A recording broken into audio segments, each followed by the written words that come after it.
Well, hello there, gamers, and welcome back to the podcast that keeps on going despite the obvious lack of interest.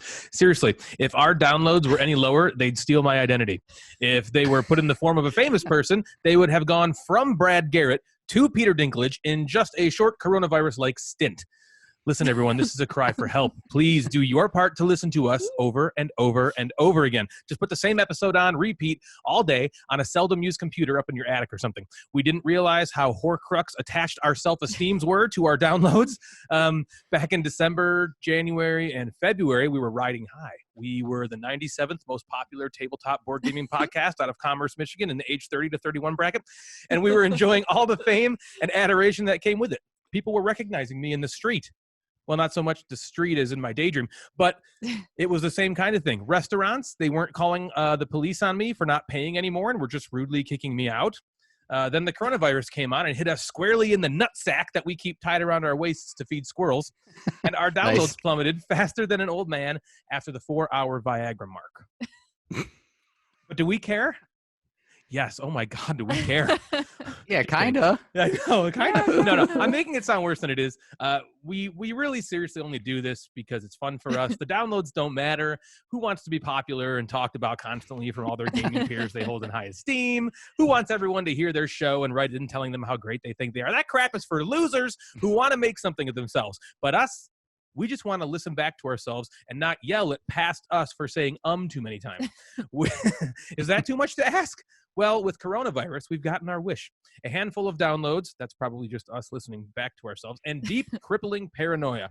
So, with all that awkwardness out of the way, what's up with you guys? You can say anything you want because no one's listening. Yeah. They get offended. So, well, I'll just say I'm very behind on the podcast I listen to. So, including ours. Is it ours? Yeah, including ours. No, I mean, no, not ours, of course. But yeah, I think all we're. the other ones. And so I'm just. Fingers crossed that's all it is. And yeah, maybe it's just the virus. Are we getting worse? I don't know. I wondered that too. I'm like, we're kind of doing the same thing as normal. Is it me? It's probably me. We should do an episode without me, and we'll see if the downloads just spike. No, I don't think that'll happen. You're like the stand-up comic on the episode. So what has been going on, Jeff? What has been going on? That's a good question. Well, I desperately need a haircut. Yeah, me too, man. Me too. It's getting to a point that it's starting to really annoy me, and that's I've been wondering something. if clippers are even available because everybody's No, I checked on Amazon. Nothing is you can't get it Prime. I mean, that's how everything. Really? Yeah, it's not like essential. So yeah, I'm dying to get a haircut. My hair is gonna go off camera. Yeah, it just grows up. Yeah, yeah. That's really been it. It's hard to have any new news when we have to do the same thing every single day. I know. We finished Mr. Robot. Mr. Robot. Yeah, we finished it last night. We're in the last season right now, so we got to finish that. We're gonna finish Ozark soon, yes. and then we're gonna finish Mr. Robot, and then we have Better Call Saul. Those are our next three. Nice. How far into Mr. Robot are you in season 4? We just have the maybe 1 or 2 episodes. Not very far. Oh, okay. We just finished it yesterday. We watched it probably in a few days. It's very good. First half of the season, I was like, this might be the best season of the show yet. Oh, yeah. Great. Yeah, he's a few episodes in a row. We were just like, wow. Rami Malek is so good. He's good. Yeah, he's a good actor. I like Darlene too. Yeah, I like whenever Darlene kisses another woman. Just fucking. Those scenes are great. Honest. Yeah, I don't mind those ones. Oh my god! I got a random thing. So we know Jim Gamer. So heck Jim yeah, Gamer, we do. Instagram. He sent me this thing saying, so he lives in the UK, and it's this website that kind of talks about board games that are on sale, sort of. It's like a list, and it's like, here's where they're the cheapest, and these board games that are like, this is the hotness. Most people are searching for them. Here's where you can find them cheap, whatever. And he told me, he's like, a lot of games that pop up on this website are games that Shut Up and Sit Down talk about. Love Shut Up and Sit Down. They'll talk about them, and then they'll pop up on this website. So he messaged me the other day, and he's like, so for the first time ever, the game Crusaders was on this website, and he's like, I can only attribute it to you guys talking about Crusaders. So we just influenced the UK to search for Crusaders and buy it on this cheap website. So we're taking credit for that. Maybe we're not doing as poorly as we thought we were. I'm sure there's some other thing that there has. But hey, let's think that's us. Yeah, I said we also going to take credit for it. We'll do it. Might as well. I'll take credit. Yeah. Heck yeah. Oh my gosh. What's going on with you, Natalie? Oh, with me? Well, good news. We're out of our rut with games. Remember, we kept saying for a while, Yeah. we're like, just weren't playing games. Well, that has changed. You guys now, have been like killing every it. single day, we're like, let's play a game. Let's play a game. Right now, we have the crew set up. I was hoping to get it played before the show, but we'll probably get it played right after the show. We were gonna play it yesterday, but then we got sucked into Mr. Robot. Yeah, the robots. Yep. But DJ Roomba sucked us up. We played a bunch of games recently, and that was really fun. And you'll hear about those soon. Yeah, you'll Stay hear tuned. about those soon. Stay tuned or don't, There's something whatever. You're not else listening anyway. that I Make sure you thought download about. it. I can't remember. Yeah, right. Or at least stream it. I think because streams also count for towards our downloads. Oh, so get if you, like all of your friends' phones and just download it or stream it. Yeah, that's why I'm saying just stream it over and over again. I think it'll just keep dinging. Yeah, a number. Oh my gosh! So if there's nothing else bantery sectiony wisey, then I am excited to for everybody to hear your favorite host, Jeff, talk about your favorite thing, you. So prepare yourselves for the real reason you tune in, the Instagram inbox. Welcome to the inbox with the Mad Board Gamer. Last week, we talked about 5 games. You guys remember our list last week? The 5-game list that we did last week? Yes, it was. Games that you thought you'd like but didn't. Yes. Yes, now that was... I got a lot of feedback. People really liked that section. People liked hearing about us not liking some certain games that we really thought. And I think part of it is everybody has that feeling. You know, everybody has that feeling of like, oh my gosh, I'm going to love this. And then you're just like, so disappointed. Right. Oh no, what happened? Yeah, everybody can relate to that, I feel like. Yeah, so I want to run through a few of those. And then I asked a really silly question on Instagram yesterday and got some really hilarious answers. So I want to go through those too. So disappointing games. List of games that you thought you'd like, but you didn't. Friday Night Games official. Didn't like Trogdor. Oh man, I want to play that game really badly. Yeah, for those of us in the Homestar Runner generation. Yeah, you know that's a game I'm interested in. But I mean, did anybody really think that was going to be that great?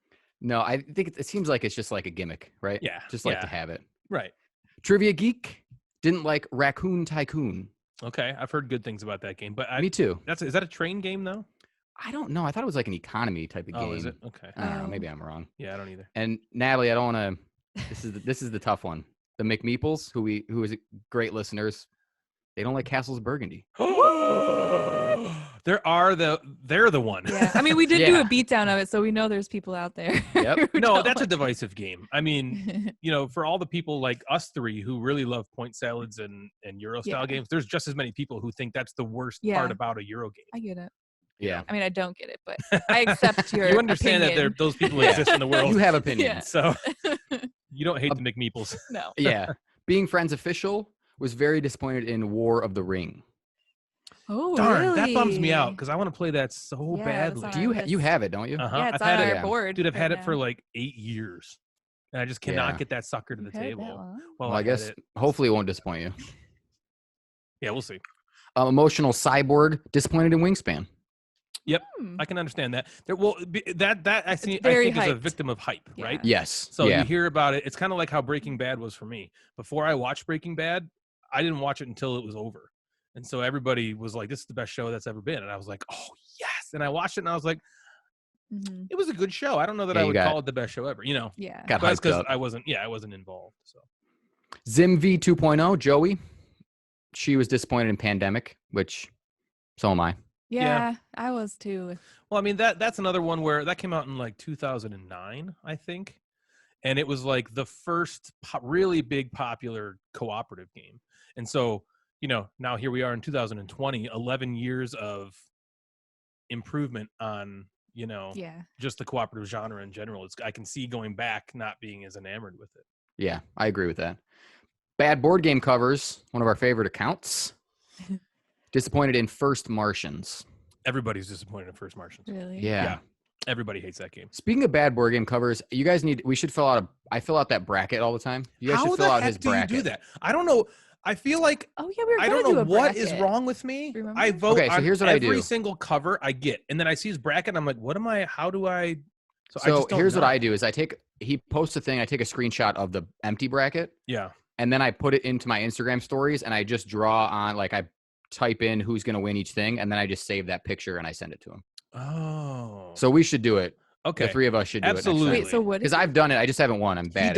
He regularly. So he does his bad board game covers where you see the pixelated versions of the games, and then you have to get it. Right. And then he does his other thing where he does this bracket, kind of like an NCAA bracket, Mhm. and he pits things against themselves, and then it gets down to 2, and then there's a Like champion. games? Yeah, games or designers or publishers. He's done a lot of that. How do different kind of they stuff. Yeah. people like vote? Yeah, so that's the Yep. thing I don't really know. Jeff, you're gonna have to talk about. Yeah, 'Cause so I then see it and people I'm vote. like, I don't know how to enter this. I'm stupid. Yeah, so I submit a bracket. I don't know how he counts points. If it's just like you get 1 point for getting like the matchup right, and then he'll just post on his story which game is better or which publisher is better or what. But he And just decides that it's not the people deciding that.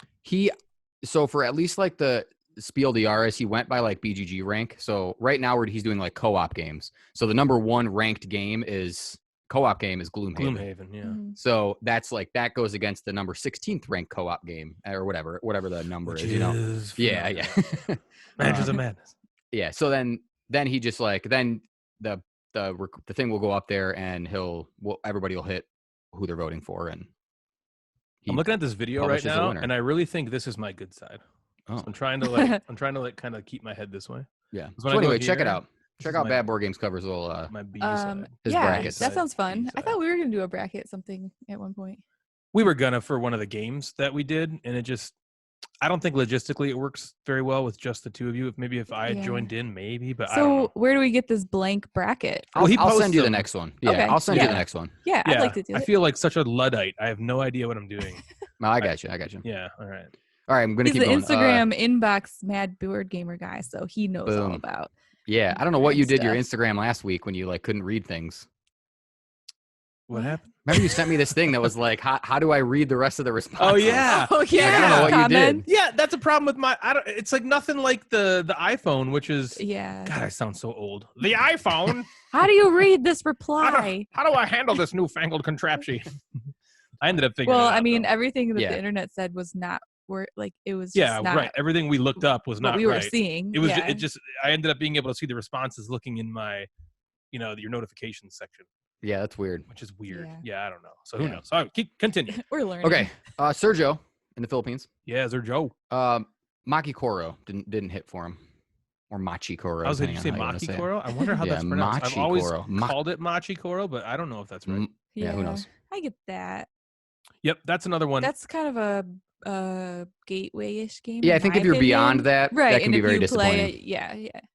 Yep. I like it, though. I think fantasy- it's good. Me too. Yeah, fantasy and some flights. What's up, fantasy and some flights? Yep. He doesn't like Everdell. Wife doesn't like Dinosaur Island.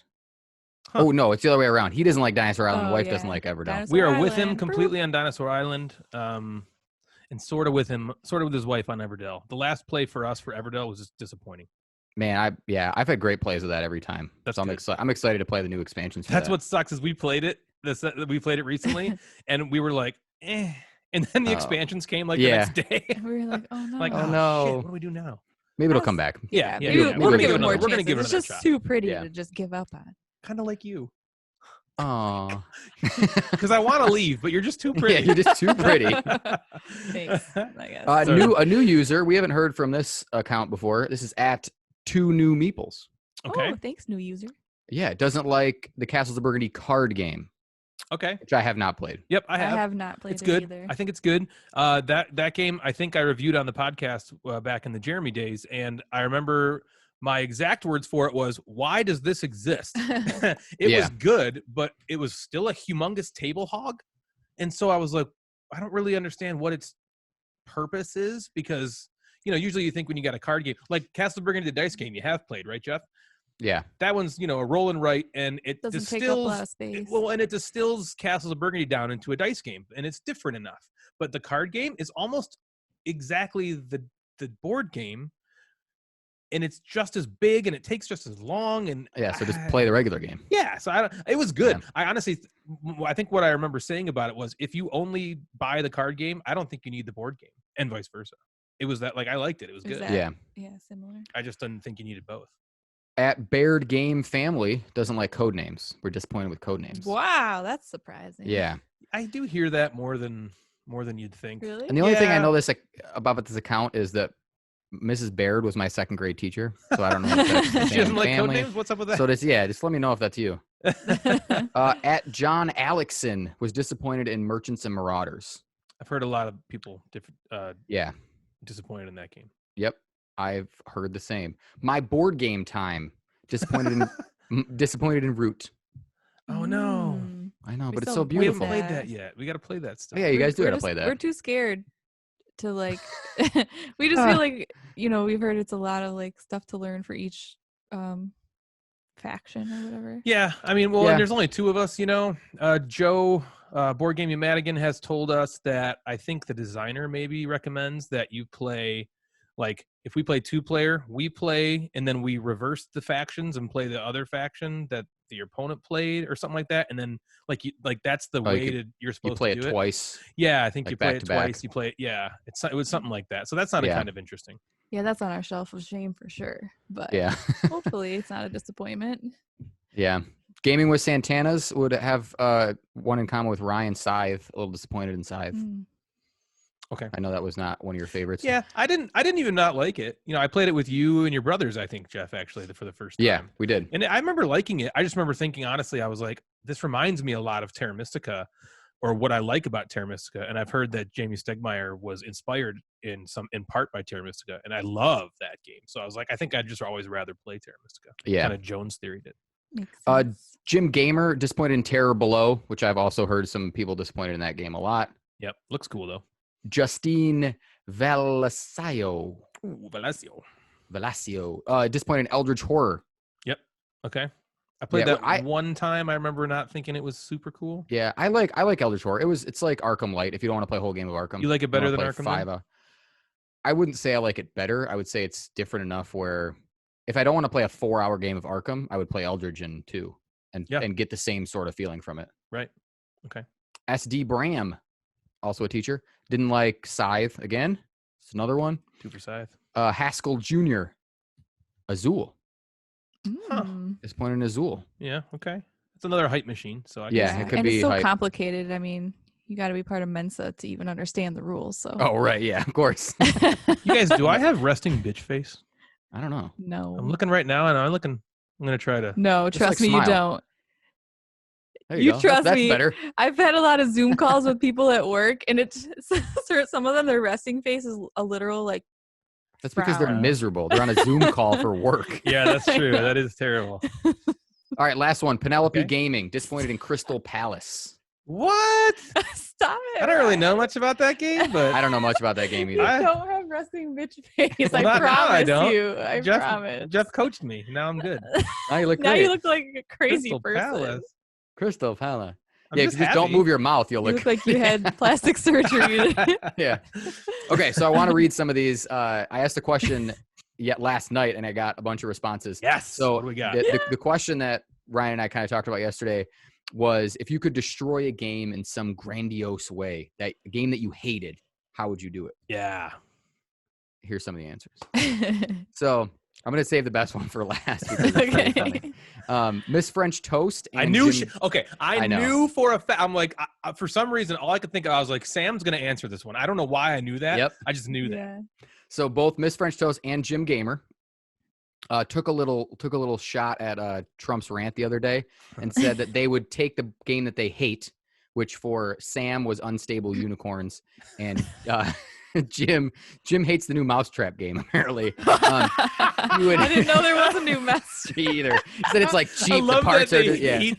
Yeah. It's like the new cooties. Yeah. Crappy yeah, parts. right? I saw you just threw that away. By the way, it was in the garbage the other day. Oh, Don't tell poor the goodies. kids. I know. Yes, I'm all sorry, the go pieces They're are avid missing. listeners. Yeah. Right. Don't tell them. Shh. Yeah.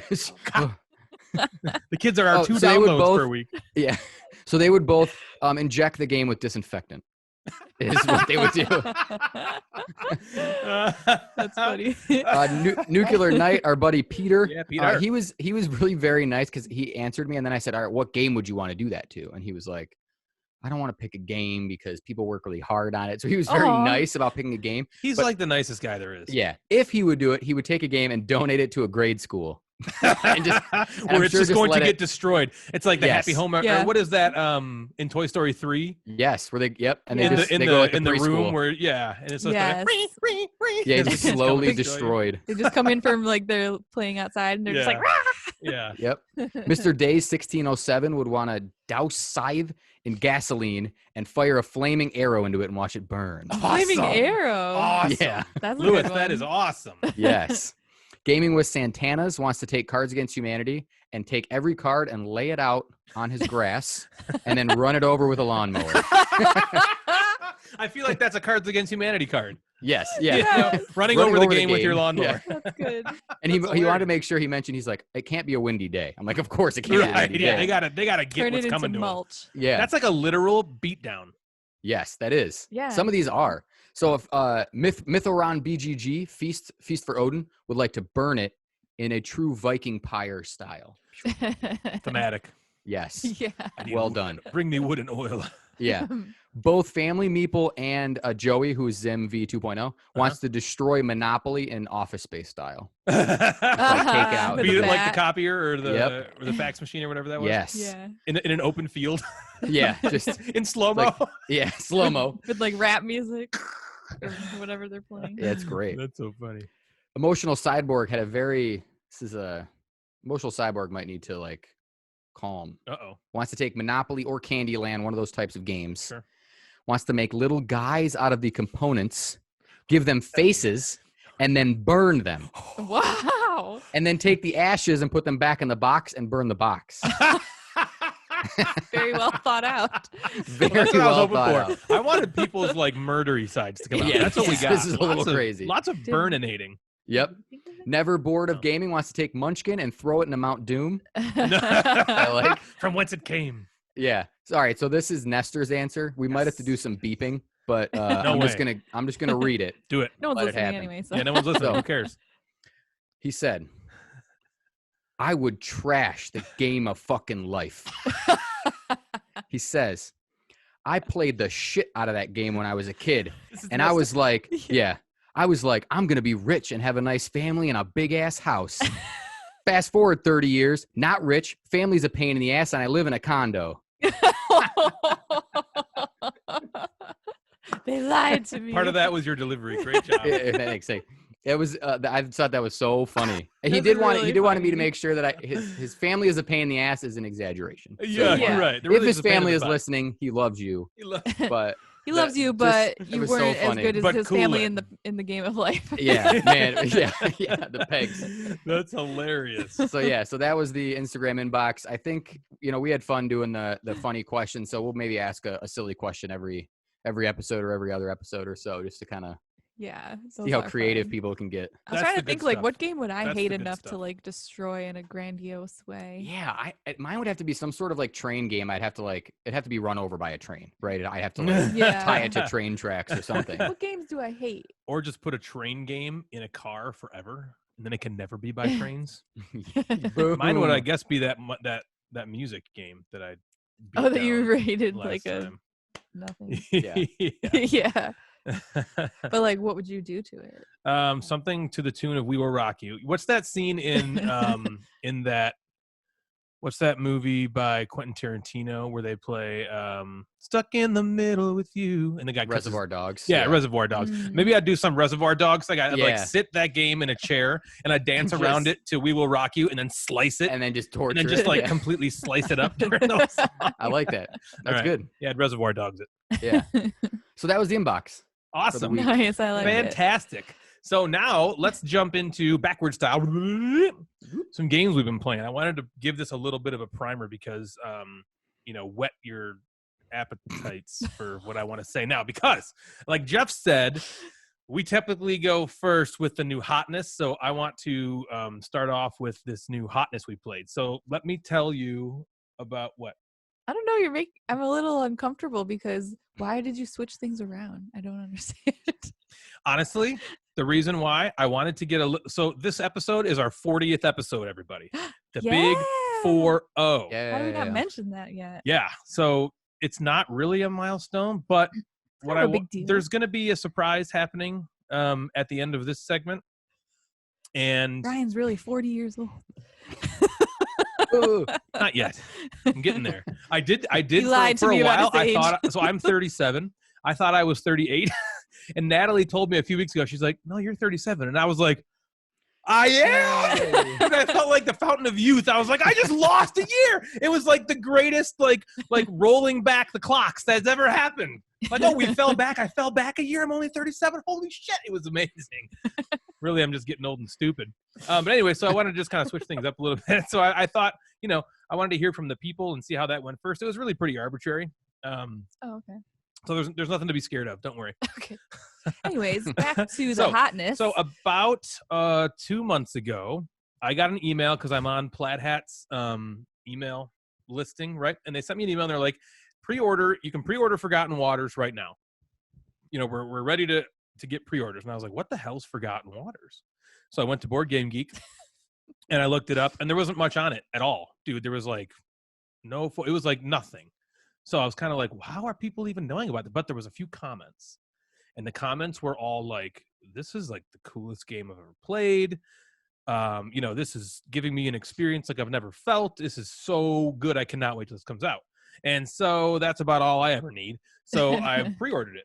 And Plaid Hat they're solid. Yeah. So. Absolutely.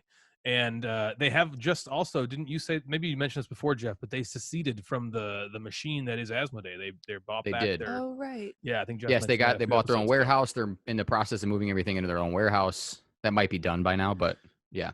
So fast forward a month or so. This is about 2 months ago when that happened. I get another email from Plaid Hat, and it's like, your Forgotten Waters pre-order is shipped. And again, I'm like, what the hell's Forgotten Waters? I completely forgotten water. I'd forgotten that the camera's over here. I've forgotten that I pre-ordered Forgotten Waters. And so I went back to Board Game Geek and I'm like, what the hell is this game? And I looked it up and I remembered like, oh yeah, okay. I don't know anything about it. I just know it's supposed to be good. And at this point, there was a few more things out there. And so I read them and I just got real pumped up about it. So it shows up. And I was still a little skeptical at this point because, really Star Wars Destiny was the only game that gave me, that thing. And anytime I think a game's going to do something like that, it doesn't, right? So I took it with a grain of salt. Well, we busted the game out. Keep in mind, it's for 3 to 7 players. But that's cool. There's only us two here. So I'm like, crap, are we not going to be able to do this? And I go on Board Game Geek, and there's some pretty awesome there's an awesome 2-player variant out. So let me explain all that Mad Board Gamer preamble out of the way. Let me talk about what the game is. So in Forgotten Waters, this is a cooperative, narrative-driven storybook type of game. So think kind of like Mansions of Madness, with that narrative style app stuff on top of a storybook game, which Plaid Hat puts out a lot, typically by Jerry Hawthorne, in his what are those games that he Stuffed Fables and Comanauts, and I think the new one we got, Aftermath. Oh, right. Right, and you can see there, if you're watching the video, Jeff's got a picture up there of the Forgotten Waters storybook up at the top of the screen, and so basically what you have is everybody picks. It's a pirate-themed kind of a game, and there's an app that drives everything, and so the app tells you how to set up the game. As you can see here, there's a bunch of tiles you got to put out, and each tile has a number on it. The number corresponds to a story point in the app. So when you're moving your crew around to these island pieces, you enter the number of the island piece in the app, and the app reads you the story. And so you're basically your crew working on this pirate ship, and you're going through different scenarios. There's 5 different scenarios in the box, and each scenario, I'm to understand the first scenario we played took about 4 hours, I think. Okay. The scenarios come in 2 parts. So there's part A, part B. And we'll probably get faster as we go along. The first half of the first scenario took about 2 hours, and then you can save it after that. There's a whole save system that the game tells you can do. And so you can put the game away, save it, and then come back the next day if you need to, or whenever you want to, and start with part 2 of that scenario. We just so we did that. So we didn't save it. We just left it all set up on the table and did it in 2 days. But so what you do in the game, it's basically a worker placement game. Jeff, if you can find a picture on there of the storybook set out, I think that one right before the picture you're on might have it. Mm-hmm. So you can see, well, you can't see because it's not open, but the book itself, whenever your ship goes to a new tile, like I said, with those numbers on it, you open the book per the app's instruction, and it brings you to this page with worker placement spots. There you go. You can see it right here on the right side. On the left side of the page is always the artwork of where you are. So we're on the open sea right now, according to this picture. And on the right, you can see all these different spots. They're numbered 1 to 7. And these are worker placement spots that you're gonna put on there. And the cool thing is, you're timed. You have 40 seconds to place your worker on these spots. You can't even see what the spots do. All you have are little icons of the spots. So you hit that timer, that start button, boom, on the timer, 40 seconds. And now we have to all work together really quickly to make sure we're putting our workers on the spaces we want to. And it's really tense and fun. So after that's over and the time stops, then you resolve the worker placement spots. And they're all about leveling up skills and performing skill checks. Again, if you've played Mansions of Madness, think you're rolling skill checks. You know, there's always some sort of story that you're doing. There's choices you're making. Jeff, go back to that last picture for me if you can. So if you see on here, there's 7 different boards that you have. That top one is all the characters in play. The one right below it is all the supplies you have. That's basically your resources you're spending. So you can see right there that supply is on space 4 of the track. Most of the decisions you make that let you level skills up and get all this awesome stuff, it costs things, right? It costs these supplies. So when the supplies get to 0, you can't do that stuff anymore. The next one down is the boatswain. And on that one, if that ever gets to 0, that's your hull, your ship's strength. If that ever gets to 0, you lose. Everybody loses. And so you have to spend that, on certain worker placement spots that you're going on to. But you have to, it's a tug and pull kind of thing. And then the last one there is the discontent and the crew track. You can't see the crew track, or can you? Is that on there? I might have the script up. You can. Yeah. Okay. So you can see the discontent, which is those swords, is at 4, and the crew is at 9. If those two ever meet or cross, then you lose. So you're constantly having to figure out how to deal with all this. So you can see there the standees on the worker placement spots. You're just going there and like I said, taking the actions to and really this whole thing is just narrative. So you're going along, taking these worker placement spots. They're giving you skills to level up. And you're progressing through this story. And either you lose by those things I mentioned you lose with, or you make it to the end and you win. Now, that would be all said and good, but there's another awesome thing about this game I've yet to talk about. Everybody starts with their own player sheet. And the player sheet is kind of like, I guess, think of it like you fold it in half. So it's like a little book. And it's unique to you. Yeah, like a little pamphlet, unique to you. So I have one and Natalie has one when we were playing a 2-player game, and they're different. So they have stories in them for your character. You name your character, and then when you open it up, there's your pirate. So yeah, you can see here. So there's the seeker pirate, the orphan pirate, and you can see they have like a constellation. That constellation is how you win the game. So you're kind of crossing stuff off. On the bottom there, exploration, brawn, hunting, aim, swagger, navigation, those are skills.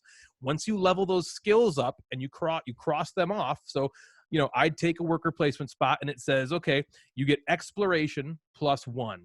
That means you cross off the first exploration star right there. When you cross off a star, you get to circle in one of those circles on your constellation. If you ever get to one of the exclamation points on that constellation, then you get a story moment in your pamphlet. So I don't know if you can find a picture, Jeff. You might not be able to. Of this is the pamphlet closed. Yeah, you might not be able to because it might be a little bit of a spoiler.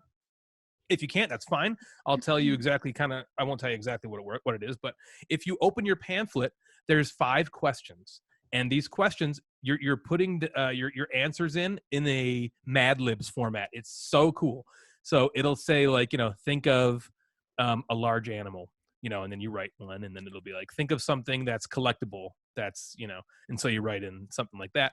And then when you cross off those exclamation points throughout the gameplay on that constellation, you go and you read from your pamphlet a little story.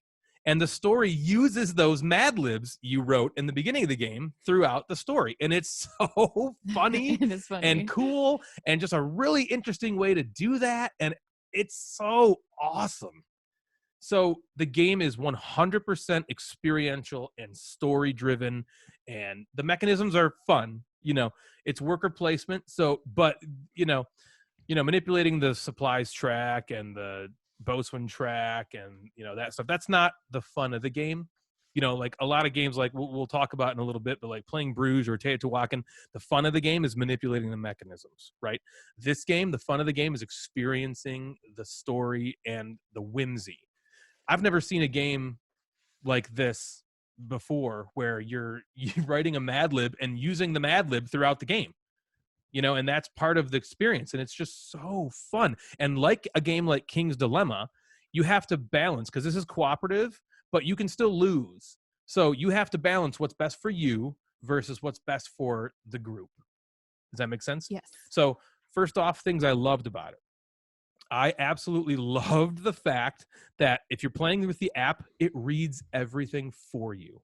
That's cool. And the way it does it, dude, it is like... He's like, I don't have to read. Yeah, I don't have to awesome. read. I like being the one to read. I love that. But I find that when I'm the one to read, I don't pay attention to myself. You know what I mean? So I miss stuff, and then it's boring for me. But the voice acting is beautiful. It's like so well done. And every single story point you ever have, the app reads it all. In Mansions of Madness, it only reads the beginning and the end, right?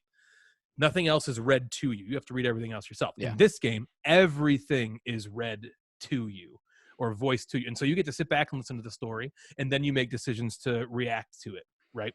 And oh my gosh, that is so fun. Just that alone, that player pamphlet, it's so great because it's different every single game. And the game comes with a bunch of them. And if you run out, you can download more from Plaid Hat's website. And so they just won't ever be the same.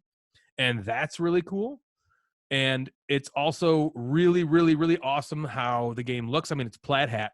So if you know Plaid Hat, the components are off the charts, right? The artwork is gorgeous. This is the best pirate-themed game I've ever played. I think it's going to, I would say that without even playing the game, it's probably going to be the best pirate-themed game I've ever played. There are not many pirate-themed games that get me going. Do it. And why is that? Isn't that weird? It's I have no idea. Theme. But this one has since people have gotten it, I've seen people post on it. It just looks like something I would really enjoy. Dude, this is a game. But sorry to interrupt. Keep going. No, you're good. This is a game we could play online together. Yes. Oh yeah. Yes, we could. We need to do it. Like we could play it with you, with Donkey Kong, with episode over. Yeah, because 7 people can play. Because 7 people can play, and so all you need is a D12. That's all you would need, and then a printer. If you have a printer, because you have to print off a player sheet. So if you have those 2 things, that's all you need to play. And then I'll have a camera pointed at my board, and then we just make decisions as a group together and do it that way. Because you can still hear all the app stuff happening on my computer that can come through you. All right. So I love the voice acting. I love the story being read to me. I love the component quality. I love the decisions that you have to make. The fact that you cannot look at what the actions you're taking specifically do makes this tense, kind of like thrilling, kind of like worker placement engagement.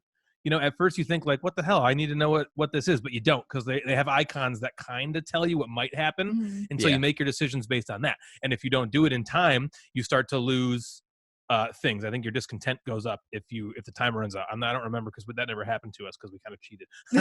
But the experience of this game is everything. If you don't like experiential games, narrative-driven games at all, if you only are about the mechanisms and the cerebralness of the game, this is not the game for you.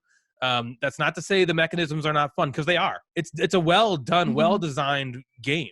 But as a package, it's one of the, I can see it becoming one of my favorite games. The only problem with it so far is the timing.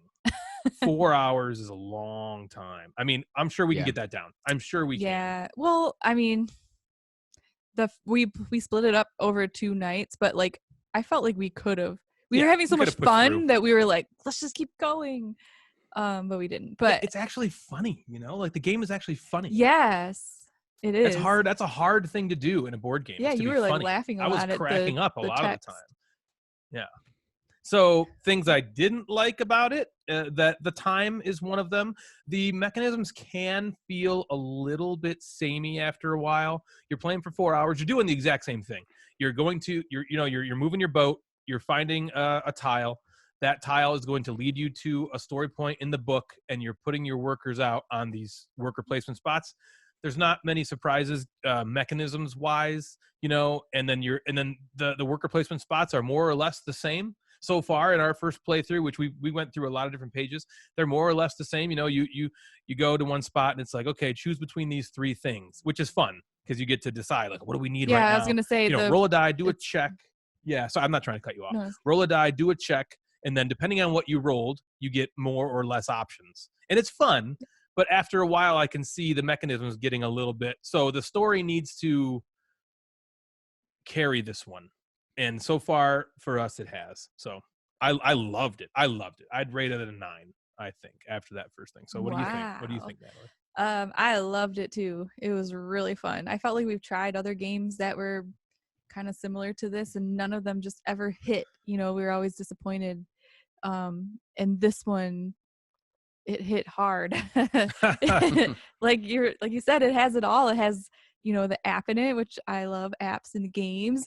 The character pamphlet is so fun. We were so like cracking up, like my character specifically, like the stuff it was saying was so funny, and then add in my Mad Lib words, it was like hilarious. Yeah, we found out things about her character's sexual orientation halfway through, and it was like, what? And my character like hated pirates, and then and he became a pirate, and it was really funny. And then trying to decide, the decision part, like trying to decide how to help yourself and help the crew at the same time, or sometimes having to decide between the 2 of those things was really fun and interesting, because you're trying to fill in that constellation, especially towards the end, but you're also trying not to die, and you're like, what do I do? Yeah, that's a great point, if I can stop you for 1 second. So to win the game, you have to not lose by those parameters I talked about earlier, but to actually win, you have to complete 4 of those 5 exclamation points. You have to cross those off in your constellation, and if you don't do that, you lose.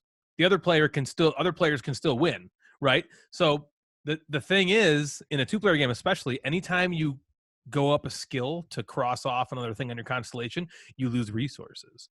And so there's times where it's selfish of you to make the group lose these resources that you need for something else, just so you can make sure that you get these things filled off.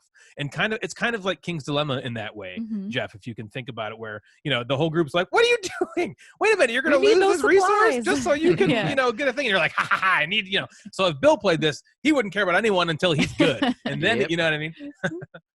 Yeah. Sorry, I'm sorry. No, it's okay. I mean, I know this could change once we play it more, but the unknown was cool, like choosing to do something and having no idea what will happen, like such as moving your ship onto an island, and you type in the number of the island, and you're like, I have no idea what's going to happen next. Could be the Kraken. Yeah, that was really fun. It reminds me of Mansion of Madness a little bit, but I like this theme better, and I like how it feels like there are more decisions and more personal touches in it. That's a pretty big point in its favor right there, because we love Mansion of Madness around here. Yeah, but this just had more to it. Like, when I play Mansion of Madness, like recently we played the first scenario, and I've played that a few times already, and I just kind of felt a little bit bored, and you know how I feel about those games in general. Like, you're just moving and exploring and fighting, and that's like it. But this, I felt like there was so much more to it than just that stuff. You're trying to sail, get these missions, and then once you hit the first mission, you have another mission. You don't even really know when it's going to end. Like, when is this mission over? Like, are we still going to be going for a while, or did we complete it? I don't know. And like you said, the worker placement actions were kind of similar after a while, but also necessary. You still had to I guess it made it exciting when you need more supplies, or you need more to move things up on the track, and you're for me, for example, rolled 4 ones in a row, used up all my reroll We get the tokens, killer now, rolling Jeff. ones. Yep.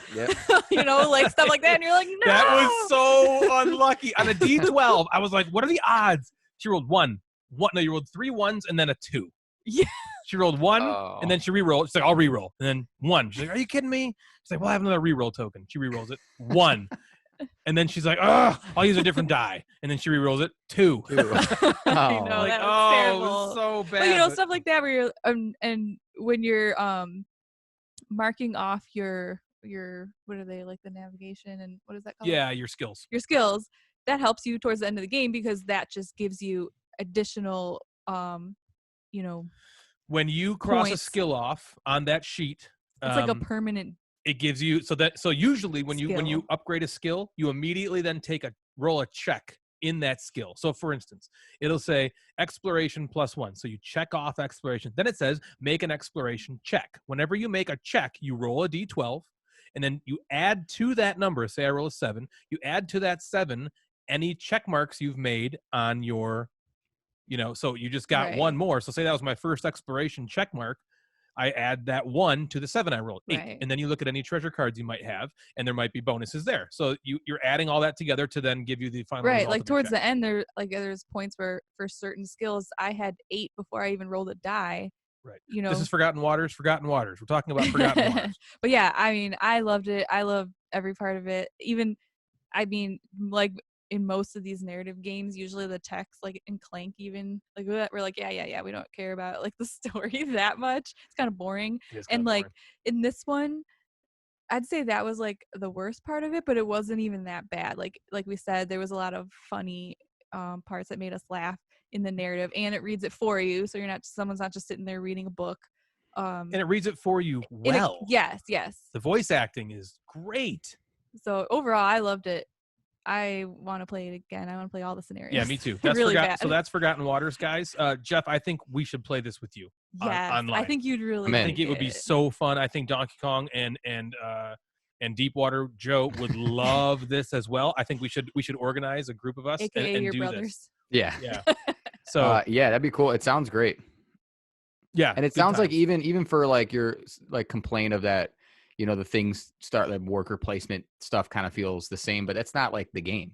The game isn't. You wouldn't call No. Forgotten Waters a worker placement game, right? Right. You No. Right. storytelling. No. That's No, the- you'd call it a narrative-driven exploration. Yeah, it seems really great. fantasy adventure game. Yeah, it's Yeah. super fun. Plus, You'd love it. When we played the 2-player variant, and so it might be a little bit different in the worker placement area when we play with more people, because in a 2-player game we each had 3 characters or workers, and I think in anything more than a 2-player game we each only have 1, so it won't be like we're doing the same thing over and over again, because Yeah. each time we had 3 different workers to do. So maybe Great game. Forgotten Waters. If you have a chance to play it and you in any way like experiential type narrative-driven games, this is a special one. special. So, what you got, Jeff? What you got, man? I played the Hotness from 2014. If you believe that. I've heard of that. I played a game called Orléans. Orléans. Orléans. And I feel like you can't say that game without having just a little bit of like an accent. an accent. Yeah, Yeah. and you kind of like sound like a d-bag. Yeah, like I'm saying Orléans. Orléans. Yeah, when I say it, I'm just like Agreed. Orléans. I feel like a Orléans. D-bag when I say it. So Yeah. I took a chance and got Took and a I've chance. played this game once before this most recent play, and I took a chance. I was like, okay, maybe Devin will like this. Let's get it. Devin be my wife again, and being very 50-50 not chance. quite I sure. remember, I think And I like taught you this back at Nerdfest like Yes. 2015, or maybe It even that was- year. It was very Yeah, whatever it was. I remember. Yes, that's where I played it with Bill, and I'm not sure we played with 4 people, but Yeah, it was Yeah. the max because I remember I couldn't play because I just taught it, and That's so we right. had everybody playing. So what Orléans is published by TMG, which so right off the bat, it's gonna be good quality. The art is great, and so it's a bag building game. So if you've ever played a bag building game, think of, if you've never played a bag building game, think of like a deck builder where you add cards to your deck. This is like a bag builder. You're taking these tokens and you're adding them to your bag, and then they're going to randomly come up. So it's a bag building game. Players are gathering followers and using the abilities of the followers to expand their presence in the area of Loire. in France. Did you know that? No, I No. did not I remember that. looked it up. Okay, very good. So the city that you start in the middle is Orléans, and then everything around is the river of the Loire area Huh. in France. So anyway, France. the followers that you're adding to your bag are farmers and traders and boatsmen, knights, craftsmen, and all these different people. And at the beginning of a round, players are drawing a certain number of followers from your bag, and you're adding them to your individual player board.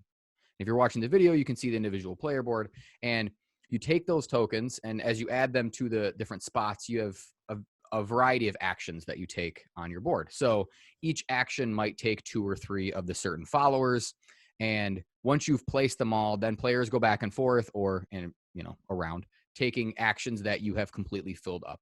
Most of the actions are gaining followers, so which includes like, all right, I'm gonna add these 3 followers to the board so I can get another knight, and you add then another knight to your bag, or you can get any other followers and you add them to your bag, so then in future turns you have more people to draw from and a different variety. And other actions that you can do are moving around the main board, so moving around the area of Loire. And as you move, so the biggest actions are moving along water, moving along just the wagon route, or building. So you're moving, building, or adding new followers to your bag. And each of the followers, whenever you add something to your bag, whenever you add a follower, it comes with like a little bonus. So for example, if you add a knight to your bag, you actually then next round get to draw more followers out of your bag. Or if you add a boatsman, you get some money. If you add I think it's a craftsman, will allow you to build a new building that you can add to your own specific city. So then you're the only one that can do this cool action. There's these monks that are kind of wild, so you can place them wherever you want on the board. And play continues like that with people drawing out of the bags and then taking the actions on your board. Play continues. It seems like a long time. It's like 18 rounds. Yep. Each round has a different event. Some are good, some are bad. And then at the end, you calculate score. And for what looks, if you're looking at pictures or if you've seen the game, what looks like there's a lot of stuff going on, the scoring is very simple. And you get points for money, you get points for goods, and you get points for having houses or buildings on that map times your influence level, which is at the bottom of the track, or the development level. And so there's not like, oh, let me do this track, you get points for this track and this track and this track and this track. No, it's very concise for scoring. And I have to say, playing it 2 nights ago, whenever I played it, it was awesome. It was amazing again. I remember liking it when we played it at Nerdfest, but again, it's hard to remember 5 years ago or whatever. Yeah. Sure. I remember liking it in the moment. I remember I think I got Bill like cornered me or something weird happened where I couldn't like finish my last couple turns effectively, but playing it with Devin, it was great. And the better part is that Devin really, really liked it. I asked her like halfway through, and I was like, what do you think? She like You're looked like at me, scared. She's like, I really like liking it. it. Was it clicking for her? Was she yeah. just getting it? So, I mean, that's a big reason why. Oh, and you said yeah. she won, right? So that's she like big destroyed reason me. Yeah. And I don't know if when the last time you guys have played it, but you essentially, as you move up different tracks and you fill up that beneficial deeds board, you get those little people. Yep. And you want to collect those people. Yeah, because she was just like, she was killing it there. Like cleaning. She had 5 you can of them. multiply your score by a ton there. Yeah. Because that's what multiplies it, right? So she was rolling. And that's awesome. Yeah, and I midway through was playing. I was happy that I could tell she knew exactly what she was doing. She had plans, and it clicked for her. And she even like, what was cool is she even like talked about the next day, which is kind of cool. It doesn't usually happen. I even asked her. I'm like, well, she just like asked. I don't remember what she asked about the game, but it was something else. Maybe you think that she was thinking about it still. Yeah, and you don't even have the geek up bits, right? No. Wait till you get down things. Yeah, so I want to get those, but I also, if you don't want to get them, the cardboard is good. It's like thicker cardboard. I don't know if you remember. Yeah, it's definitely for sure. Better than like the Quacks. It is. It is. But yeah, I do want the geek up. Dude, it's so that's what we did last time. We played it about a month or maybe 2 months ago. We played it. Might have been longer ago. Wasn't that Or like a long. year ago. No, gosh, it wasn't a year ago. Yes. No, it wasn't. We'll check your playlist. I don't even. I will. I'm gonna check right now. Yeah, check it. All right, I'm gonna check it. A month or You, two ago. you talk, and I'm This gonna is check it. It wasn't a month. 100% not this I will year. concede it was probably longer ago than a month or two, year. but it was not Okay. a year ago. No freaking way. Natalie says before this year. She says 2019. So she's No going way. 5 Oh, months yeah. ago, 4 or 5 months ago. Yeah, okay. 4 or 5 months ago, I'm okay. Maybe I last could summer. see, but there is no way in holy matrimony. I was gonna say no, but I'm ready for That it. is really cool that Devin liked it. Yeah, She's I'm like happy. a gamer now. There was even a moment I said something when she said something about it the next day that I said we could. Yes.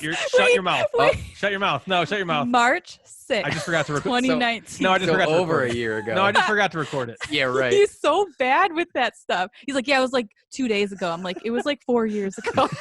4 years. I'm just bad with. But this is a Okay. perfect example. No, Yeah. I Month or two ago. I must not have recorded it. I've only played it once. And it was March of 2019. Maybe he put it in as like March of maybe it was 2020. It was. It was March of 2020. It was a month ago. I just Yeah, put yeah. the date in wrong. Oh my God. Put the year in wrong. You clicked the calendar back. Too many months. Orleans great. Yeah. Yeah, The it's- only complaint I have about Orleans, and it's only one, and I remember I've had it pretty much every time I play. I really wish the goods did something else other than just points. They're just points. They don't even have to be goods. At the end of the game, it's just like, the cloth is 5 points, the whatever is 4 points, and that's the only thing it is. And it kind of, I feel like they missed something there. And maybe this is addressed in expansions. I have all the expansions. We haven't played them yet. One of them is a fully cooperative expansion, Jeff. So you can, I don't know if Devin is into cooperative games, more or less, I don't know. But I've heard it's amazing.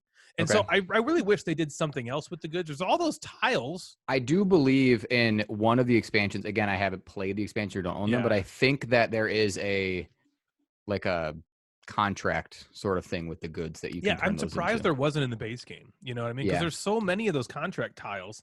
I'm really surprised that, not one of them made use of goods. Because other than that, they don't even have to be goods. They could just be, here's a 5, here's a 4, here's a 3. You do have to, you have to have them for some events, some harvesting phases. Yeah, you give one away, but Yeah. So I mean, thematically, it's better to have bread and cheese and wine, Sure. but and cloth. But Yum. I remember every single time at both games, I think I played 3 or 4 times now.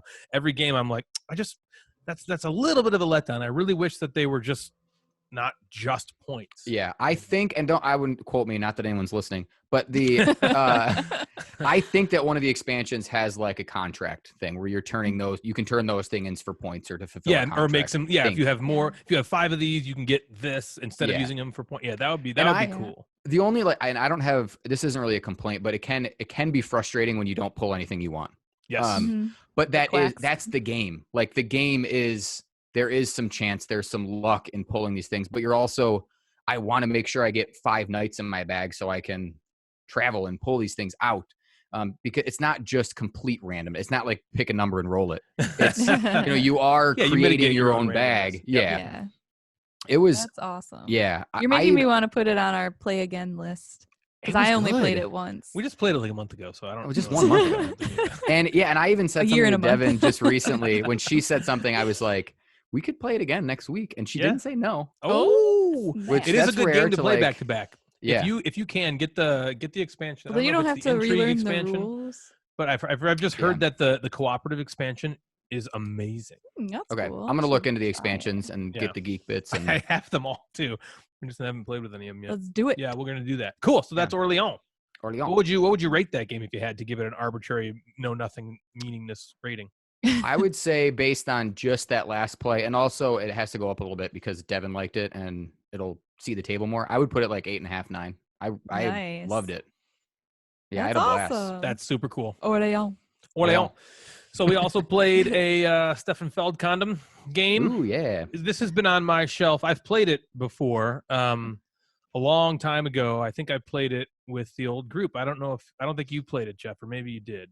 I know I played it with Bill. And this is Bruges. This is Stefan Feld Bruges. I have played Bruges with you. Okay, Feld so then that Bruges? you played it with Bruggies. Bruggies. Bruggies? Last was Orleans. Yeah, and Orleans. This and is this Bruggies. is Bruggies. Bruggies. So this was out of print for a long time. Came back into print a year or 2 ago, which, if you know my timing, probably means 6 or 7 years ago.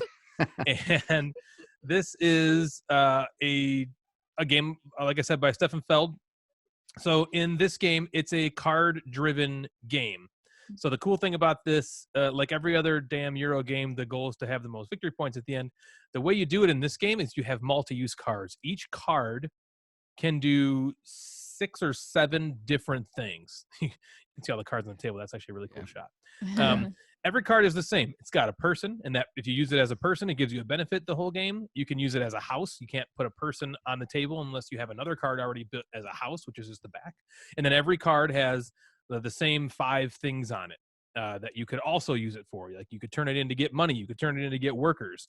You could turn it into, like I said, turn it into a house, turn it into a person, or turn it into get money from a dice. And or build a river. Yeah, or use your river thing. So you can see on the right side of the card there, they're all the same. They're different colors. So there's 5 different colors in the game. And essentially what you're doing on your turn, it's so simple. At the beginning of every turn, all you do is you roll all the dice, and you count up the 1s and 2s on the dice you roll, and that is the cost that it will cost you to move your worker. You can see on the top board that Jeff's got up there, there's that little track there where all those meeples are on. And you move up that track, you get a chance to move up 1 spot on that track every round by totaling up the 1s and 2s, and that's how much it costs to move 1 step. So in this example of this picture, it would cost every player $2 to move 1 step up on that track. And what that track does is it determines a couple things. It determines, does it determine player order? I can't remember that, honestly. But it gives you points at the end of the game for how high up you are on it. Also, there's a majority scoring tile that it gives you. That's a better shot right there. I think turn order is back and forth. Yeah, I think you're right. I think it's just you can, if you're highest on that track at the end of the round, you get a majority bonus. Right. And at the end of the game, that will score you victory points. You can see 1, 2, 3, 4, 5, 7, 9, 12. Those are victory points you'll get at the end of the game, depending on where you are on that track. So if you have to manage your money because you don't know what you're going to roll. So you're hoping you'll roll like a 1 or a 2, and so it'll only cost you a 1 or like $3 to move on that track. But sometimes you can get a bad roll where you roll 4 2s. And so now it's $8 to move 1 step. And if I have no money, I can't move up on that step. If Natalie has $20, that she saved over, she can do that. Now she's ahead of me and she'll get that bonus. And so that's the first thing you can do. So then after that, everybody just plays 4 cards, and you're going to go back and forth playing 4 of the 5 cards from your hand. You might have more cards in your hand depending on what you've done earlier. And, I'm sorry, actually before that, any 5s and 6s that are rolled on those dice, give you these, what are they called, Natalie? The plague tokens, I think. Right. Or threat tokens. Yeah, threat. From the middle of the board. You can see they're kind of like pie-shaped in that picture that Jeff's got right now. So you get a token of that color. So you can see on this example here, there's a red 6 and a purple 6. You take every player would then take 1 red pie slice and 1 purple pie slice. If that is your 3rd pie slice that you've taken, then an event happens to you, and it's always bad. So for instance, if you get the purple one, I don't remember exactly what the purple one is, but I'm just going to give you an example. If you get your 3rd purple pie slice, you then trade all those purple pie slices in, and you have to get rid of all your money. Or you have to get rid of all your workers. Right. Or you lose a spot on the river. Or you lose 3 points. Or you lose 3 points. Yeah, I think that's what purple is. I think you just lose 3 points for purple. It's always bad. So how to mitigate that is when you're playing cards to your on the playing cards spot of your turn, one of the things you can do is play a card of a color to get rid of 1 threat token of a color. Does that make sense? So there's a million different things you can do with your cards, and this is what the coolest part of the game is, because you want to do everything. Yeah. You need to do everything on your turn.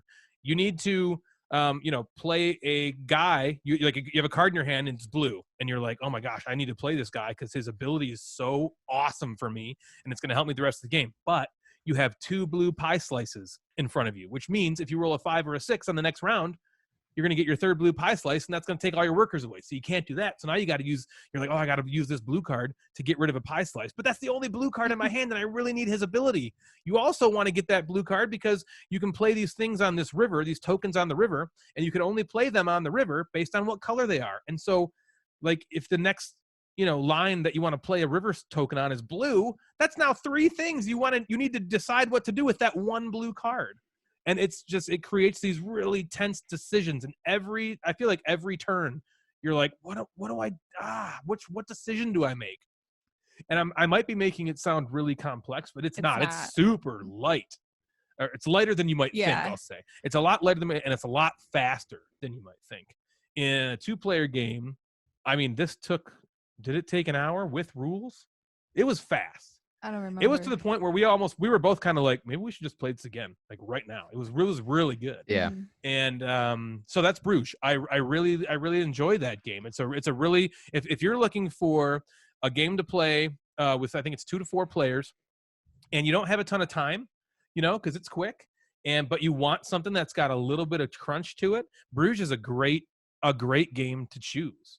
Because like I said, it gives you that feeling of like you're playing a nice Euro game, a nice strategic Euro game, but it's over kind of lickety split. So I like multi-use cards in games. Yeah. Like La Granja. Yeah, La Granja. La Granja. Yeah, it's similar to that. Except you don't put it in the player board, right. which is so cool for La Yeah. Granja. This one, you're just playing them in front of you or discarding them. Mhm. And I loved it. I don't know. What do you think? Yeah, I really enjoyed it too. I loved the weight of it. It was like you said, it was kind of like simple, but the decisions weren't simple, but I don't know, it just didn't feel heavy. It felt like that perfect weight. Like you said, the multi-use cards is really fun. I like games where, this is what you have and you have to figure out the best thing to do with what you have. And I really enjoy games that force you to do that. And so this is all that game was. You get what you get, and now you're like, you get what you get, you don't throw a fit. Yeah. But now you're like, what do I do? Like, I want to do, like you said, like I want to do this and I want to do this, but I only have one of these cards. Like, what's the best thing to do with it? And hope I get like one of this colored card in the next round. And yeah, I really enjoyed it too. I told him I would play this game over and over again. Very good Steffenfeld game. That's cool. Bruges. Natalie has now played, I think, 4 Steffenfeld games: Trajan, Castles of Burgundy, Carpe Diem, and Bruges. Yeah. I think those are the only ones that Natalie's played. I can't think of any other one that I've played with her. Natalie, where do you put Bruges in those games? Yeah, we talked about this.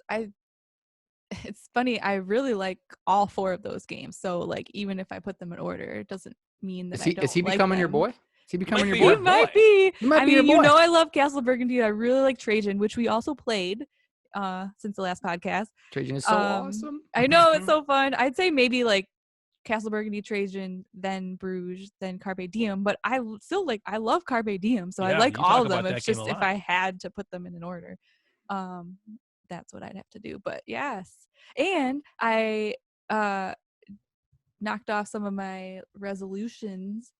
By playing games that we already played, or games we played once, because in the last couple weeks we played Trajan and Teotihuacan.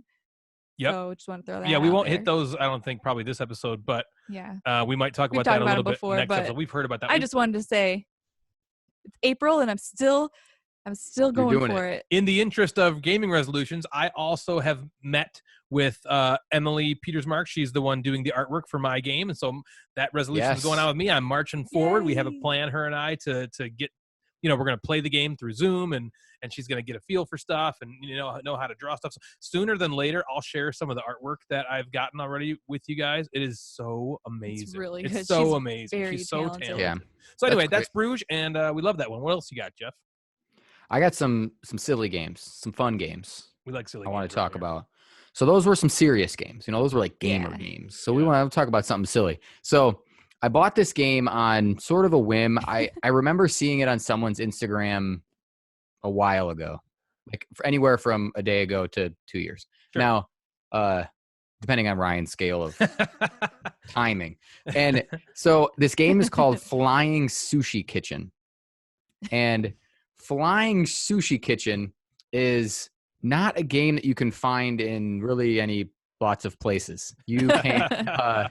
So I ordered it on Amazon, and it was I added it to my list, and occasionally it would go out of print.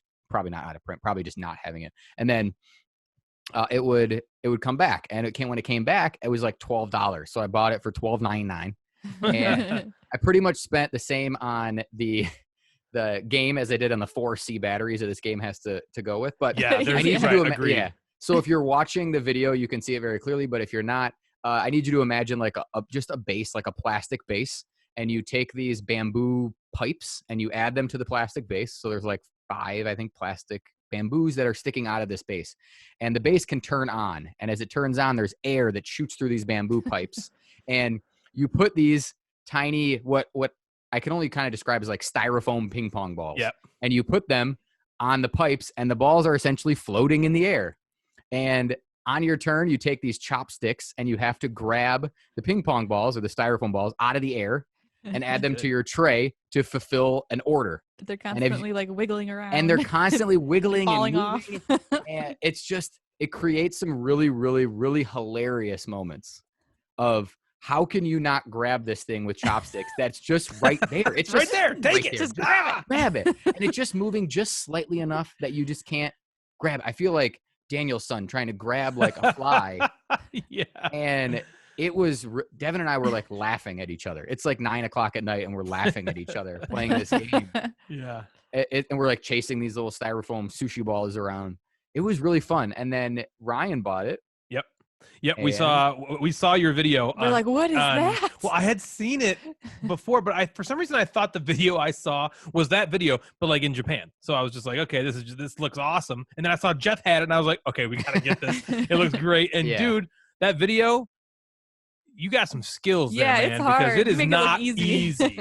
I figured out It's a not way. easy. If I come at it from the top, like top down, it's Mm. much simpler than going horizontal. Yeah. And you were looking Okay. like you were doing that kind of 3/4 top down thing, and Yeah. you were nailing it.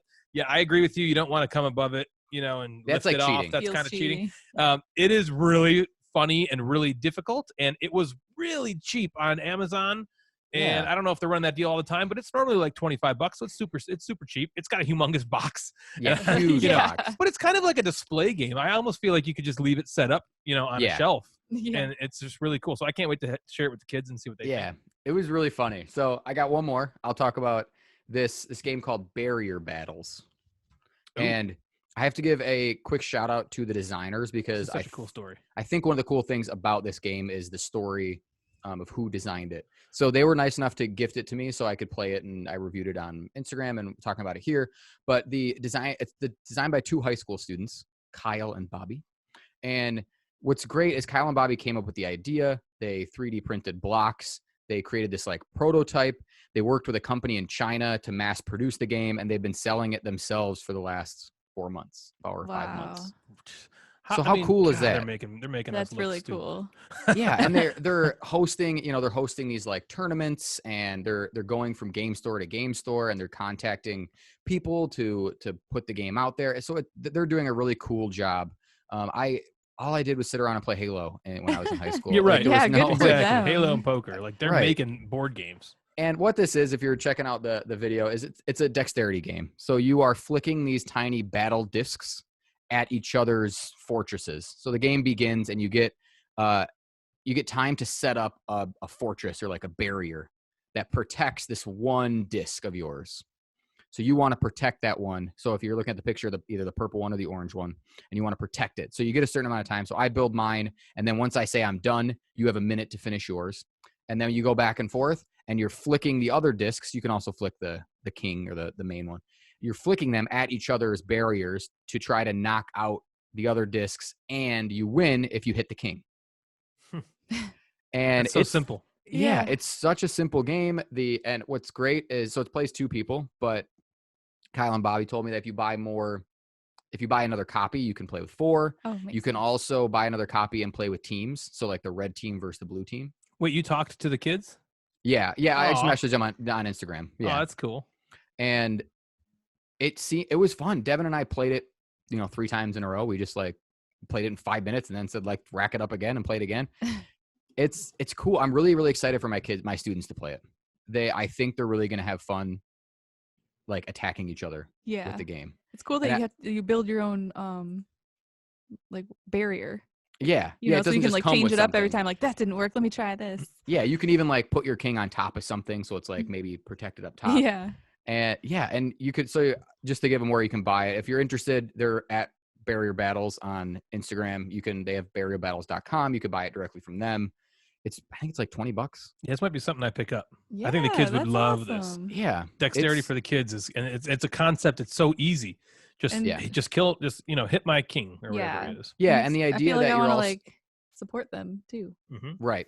I would, yeah. I'm see myself buying another copy of that game, at least one more. Yeah. When my students play it and like it. And I think it's also kind of cool for Ryan, for your kids to like, I need you to build a structure that protects this thing. Yeah. Right. Like they're constructing something and then attacking. Right. So it's like there's a little bit of like engineering, I think, behind it. Yeah. Yeah. I absolutely. love that stuff. It made me think of Animal Crossing. You know, Ryan and his kids have been playing Animal Crossing a lot, and sometimes I feel like they're learning more from Animal Crossing than like the assignments they're getting at school. Well, because they read and they're reading, they're learning about all these Wildlife. different bugs, fish, whatever. They have like Dinosaur loans bones. on their houses and have to pay them off. They have to purchase things, you know, They're so more they of have an to adult earn than I am. money. Yeah. So they have to earn money to be able to purchase things or pay for their loan. And I'm like, wow, this is like, Yeah, it's like a That's lot cool. of really base and level I mean, they're in concepts kindergarten for and real second life. grade. They would have never learned the concept of a loan for years to come. You Right. know, like I think that's so cool. So yeah, that's Barrier Battles and Flying Sushi Kitchen. I think you Awesome. should. They're Nice. fun games. I think it's great to break up some of the heavy games you're playing. It's Sounds like great good to family just, games too. Yeah, you know, you can play Barrier Battles out on any, and well, probably not Flying Sushi Kitchen because it's wind, but you could play Barrier That's Battles right, outside yeah. on like a patio. Yeah. So yeah, check You got them a out. Florida They're- room, you can play it outside. Yeah. Florida So room. check those out. They're fun games. Awesome. So those are some games we've been playing. Now Woo. Yeah. I have something. I need you to What control this, What? and I will be right back. What's Oh my happening? gosh. We're gonna edit this out, or Natalie and I have to hold the show down. So now that Ryan's gone, what do you want to talk about, Ryan? Oh, he's grabbing the guitar. Oh. Oh boy. Well, the show's over. What is happening? We'll still be on at 2 a.m. Am I supposed to do something with the mouse? See, I'll need you to scroll through. So don't read yet, but go ahead and scroll down a little bit. Okay. All right, here we go. Stop right there. Okay. Okay. He wrote a song. So, in one of our Instagram live sessions, I grabbed my guitar and I was just goofing around with the guitar. And we joked about writing a board game song.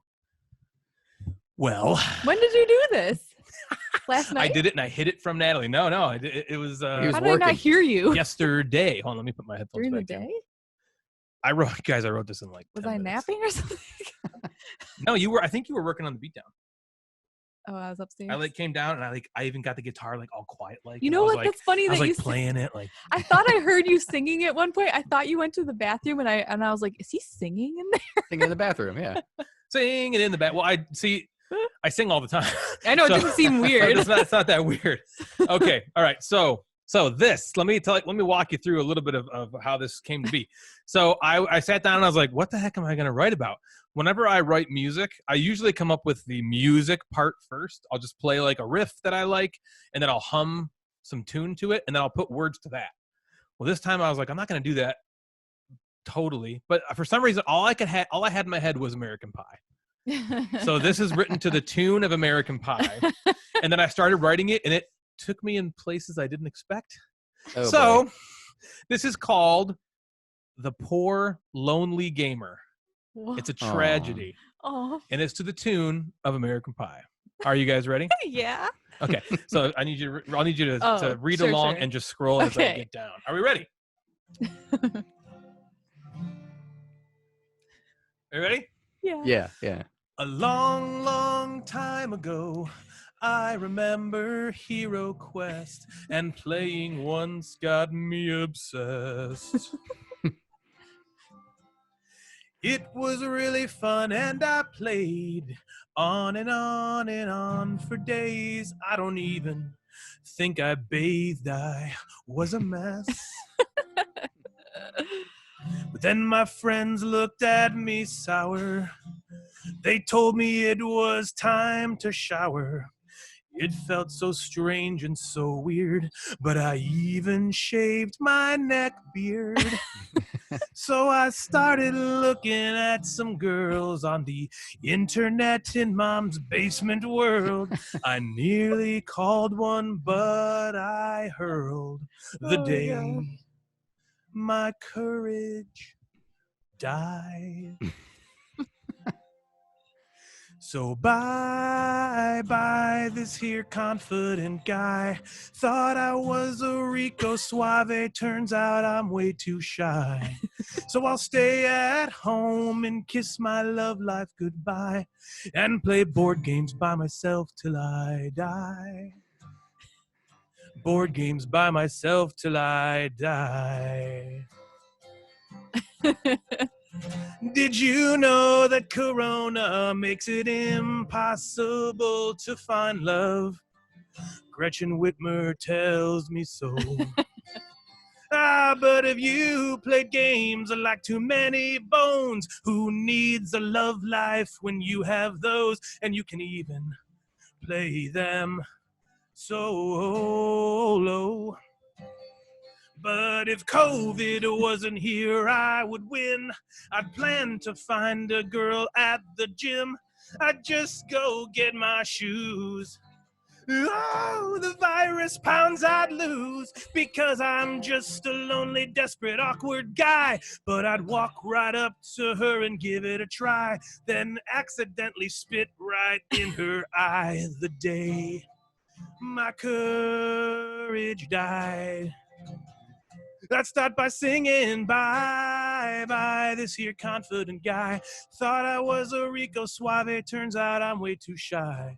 So I'll stay at home and kiss my love life goodbye and play board games by myself till I die.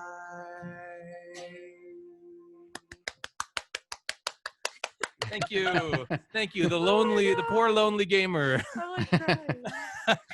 I'll be back. Talk amongst yourselves. That was awesome. Natalie, you didn't know he wrote that? You were just like, no, I have no idea. I could just picture him like sitting in the corner being that guy, like playing and Like really writing it quiet down. in Like, the ooh, that's a good one. And then Yeah, that was really good, babe. Thanks. Did you like it? Nice Yes, job, I babe. loved it. Thanks, babe. I feel like you're gonna be like Thanks, babes. famous now. You're writing board game songs. Yeah. if only we had anybody downloading this episode. Yeah, we'll put it on iTunes. That's all right. No one will. Yeah. So yeah, I wrote it yesterday, and I was like, gosh. I really, if I can help it, I don't want Natalie to know about it, just because I thought it'd be cool to be a surprise for everybody. I don't know. funny. I mean, I liked it. That was cool. That was cool. Yeah. awesome. You were like 2 lines in, and I was like, oh god, oh no.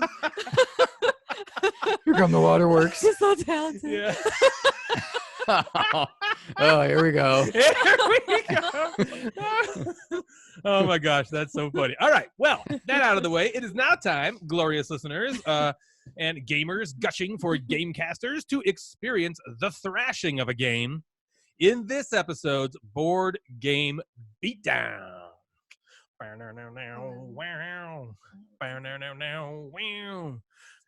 You think you're number one? We name you number one. You think you're number one? Come and get your beat down. just flicking Number off the one. camera.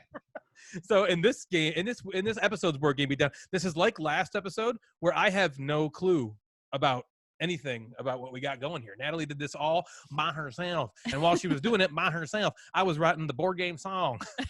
So, all right, Natalie, are you Natalie, doing the beat down to the tune of American Pie? Nope, I will not be singing Okay. it. did you know this game only has 45,000 comments? Well, today on the Board Game Beatdown, I picked a game that Ryan and Jeff, I think, really like, called Cosmic Encounter. Oh, Yeah, we like that game. We do. You Like got a that. problem with it? Yeah, what's wrong with Cosmic Encounter, Natalie? You played it. This is Bill. this- That's our buddy Bill. Yeah, right. Yeah, we met him. Yeah. So actually reading these, I kind of felt bad because I just thought of that sweet old man, and I was like, Aw. oh, He was so nice, you guys. He was so, awesome. Do you remember him? He shook me when I Yeah. told him it was my Yeah. favorite game. He was like, ah! Yeah, that was so cute. Well, Cosmic Encounter has 26,000 ratings on Board Game Geek Wow. and 5,400 comments. And here's a few that I found about how people No, don't there like wasn't it. any mean comments. Don't lie. The first one from BGG user Pulla, a real piece of crap. I can't believe they'd re-release something like this. Boring, random, and fuzzy rules. Oh, A real piece of crap. A real piece of crap. That's great. Axel Kerrigan says, after a second Wait. Axel Kerrigan? Yeah. Like Nancy Like Kerrigan? Nancy Kerrigan Yeah, doing yeah. a triple axel. I'm surprised that the comments just not, why me? Why? Okay. After a second play, I still hate it, but it is more of an intense distaste rather than the all-consuming malice I bore it before. This game sucks. Oh, it's getting better. So, it got better, yeah. So I can't wait for a third play. Improved. Keep He's playing still it. rated Or at he a 1, just but hates it. Or Yeah. she. yeah. Dash Muds says, I recently had a disagreement with a friend about the quality of this game. I feel it is mediocre at best, and he really likes it. I summed up my point stating that if I was still 12, I would love this game. He replied in turn, you know what? The last time I played it, I was about 10. Okay.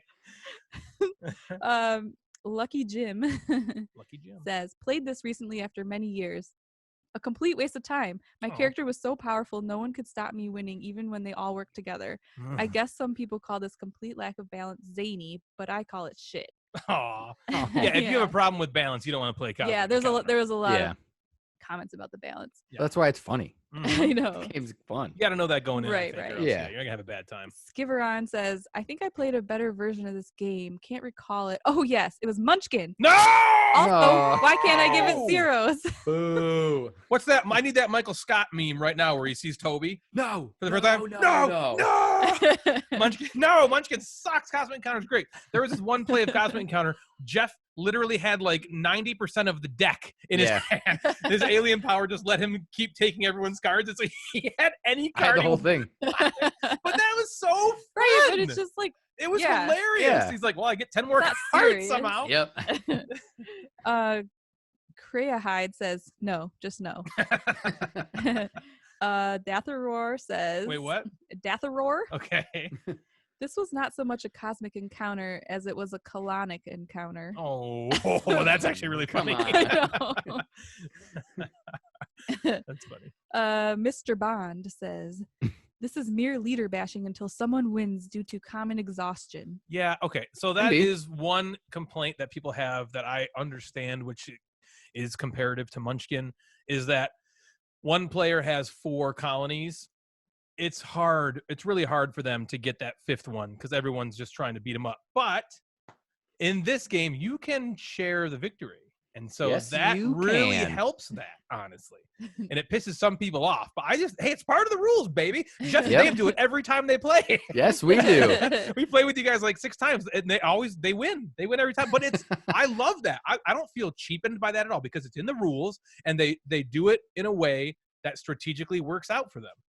Yeah, there's a lot of game that has leader bashing, so that's not Yeah. just that game. E. Fraser says, what a shocking letdown. I can't trust any of you BGG people again. What do you mean you BGG people? Yeah, what do you mean you people? Oh my goodness. You'll like this one. Debo says, too similar to It's my game, Munchkin punk. for my taste. Just like the name. Another Munchkin. It's my game. But it punk. says too similar to Munchkin for my taste. And Baloney. like it. Okay, Cosmic Encounter came out worlds and years, decades even before Munchkin. So Yep. if anything, Munchkin is trying to be Cosmic Encounter and failing. B. Jans says, have played Cosmic Encounter several times, but I really don't understand what the fuzz is about. That's the second time someone said fuzz. There's no fuzz. The gameplay Fuzz. is either too random or dull, and apparently the fun is had at the negotiations, which are not referred to in any way in the rulebook. So all the fun is just based on Yeah, they metagame, are. not the real deal. This is the game that showed me to be cautious about American game reviewers, as there seems to be some fundamental difference in gaming styles between continents. Ooh, these pesky Americans and their games. Okay, first of all, the negotiations are referenced in the rule book. That's not just something you make up to meta. There's no meta about the negotiation. That is a rule. Yeah, maybe your continent has You the wrong get- rule book. You can't just Yeah. you can't just trade whatever you want to separate from the rules in the game. It's a rule. But You let me offer- get this straight. These 3 Americans have influenced now deals in the UK. Yeah, Like right. Crusaders is Exactly. on sale because I don't even of know us. what Because of continent the- this yeah. person's on. It didn't say, but That's ridiculous. Doc Lawless one says, played one time, lost before I even got a turn. That Won't could- play again. Yeah, okay. That would suck. That would sour that you can a have, bit. suck. But here's what I would say to that. You probably played with too many people because this game, the expansions bring it up to 8. Never play with 8. No. We tried that one time. It takes good. it can take like 7 hours to Yeah, do just it. play with like 4 or and, 5. And like this guy says, you can lose before your turn comes around. That's a bummer. And that could That would be a suck. bummer. The thing is, Like, I you're didn't even play usually this. always involved because of this negotiation that's not in the rules. You get to come help out the offense or defense. I guess if for whatever reason nobody asks you to help on the offense or defense, that could suck. You have bad cards. The game is not perfect design wise, and I understand that it was designed in like 1977. Mm-hmm. I mean, it's it's still popular and holding up today. Yeah. But I can understand there's some design flaws that would not make it in a game nowadays. Right. Yeah. Can't take it seriously. Just enjoy the experience. Mm-hmm. Right. Four Walls says, good way to make people hate each other. Funny. Yeah, I can agree with that. And this is my last one. Claudio212 says, folks wanted to play this. They promised we'd be done in an hour. I was feeling magnanimous. I played it. It has so much I don't like in a game. I don't even know where to start, so I won't. The good news is that I really like the people I played with. In their company, the game was actually amusing. If it had gone on another 15 minutes, I would have been antsy. In any case, it will henceforth be held at the end of my 10-foot pole. Anyone promising that Cosmic Encounter will be done in an hour is just is a liar. Well, that was like a lot of people complained about how long it took. And people complained about it being like unbalanced and chaotic and stuff all like that. All those are true. And it is one of the swingiest games in terms of time that I've ever played. I have played games that have taken like an hour and a half, but then I've played that one game. You might have been involved in this, Jeff, at Ben's house. Yes, I was. It was like those were at La Cards, 3 in the morning, and we were just like, we got to stop. We just got to stop. Yeah. Or someone's going to have to king make or something. Yeah. Like you said, going into it, you have to know that it's just going to be like silly, fun, like, trying to take down the leader, negotiating, like it's not maybe it's not quite as serious of a game as that review got cute where it was like, I didn't like the game, but the people I played with was fun and that was nice. Even though they lied to her, this won't take longer than an hour. What? Fools. You fool. Well, how do you feel now, Cosmic Encounter? Boom. It's not so bad. Cosmic Encounter could have been worse. Hey, you've survived a long time. It's 1977 was when you came out. So holy cow, that's a long ass time. I didn't even look at that when I looked at the 2008 one. Well, it's the same game. Okay. I mean, it's been republished over and over again. So, now that we all feel better for laughing at a poor game's misfortune, it's now time to step into the festering stool that is the game of the episode. You'll be washing your shoes for days after this, everyone. So in today's game, we're going to do something a bit what's happening? We need a bathroom break. Oh, you have to go you have to step in some festering stool? I'm sorry. This will take about 45 minutes, so go ahead and get out. No, I'm just kidding. We're going to be playing a cooperative game, everybody. That's right. We haven't done that yet. Jeff and Natalie will be working together to guess as many games as they can to earn points to win fame and glory. 2 movies from the 1980s. So the way it's going to work, Natalie will look at a list of games that I've prepared. There's 40 games for our 40th episode. Jeff can't see these. Jeff has absolutely no clue what these games are. Natalie doesn't even have a clue what the games are until I show her the list. She's unable to say the name of the game or the designer or the publisher. So you can't say that either, okay? You can say anything else you want. Literally anything else you want, except you can't say words that appear in the title. You can't say the designer, and you can't say the publisher. Okay. Not that, like you said, the publisher art anyway. There's 40 games. I'm going to set the timer. So let me get a timer going. We're going to try 3.5 minutes. That does not seem like enough time. No, it doesn't. 40 games. That's the point. We should do 40 minutes for our 40th episode. You get a minute per game. No, so you're going to You're not involved in this at all except for timing us? Yeah, I'm timing you. How do I do this? Oh boy. Can I set it? Well, I'll just count up. Okay. So basically what's going to happen, you're just going to get through as many as you can. That's what you're just trying to do. You're trying to get through as many games as possible. You just go to timer. I'm trying to reset. Come on, timer. It's counting down at 15. Reset. I don't want that. You have to do a new timer. Got it. Okay. Are we ready? Or do you guys want to drop a deuce before we do it? Yes. All right, here we go. So what we're going to do is, Natalie, you're going to just look at this list here. Can you see them? Again, you can say whatever you want as long as you don't say the name of the game or the designer or the publisher. Anything else to get Jeff to guess them.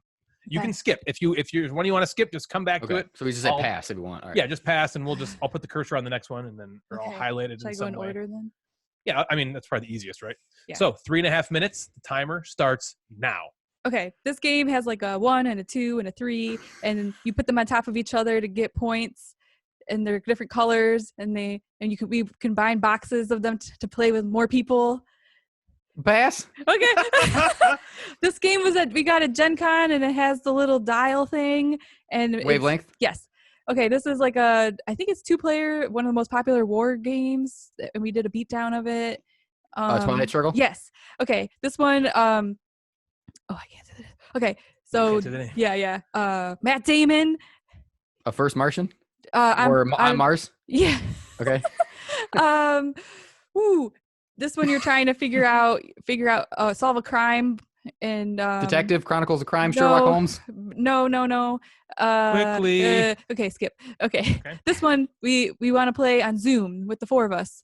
King's Dilemma. Yes. Okay. This one we just talked about has multi-use cards, but it's cool because you can like stick it underneath the Bruges, board. Legrand. Yeah, Legrand. Right.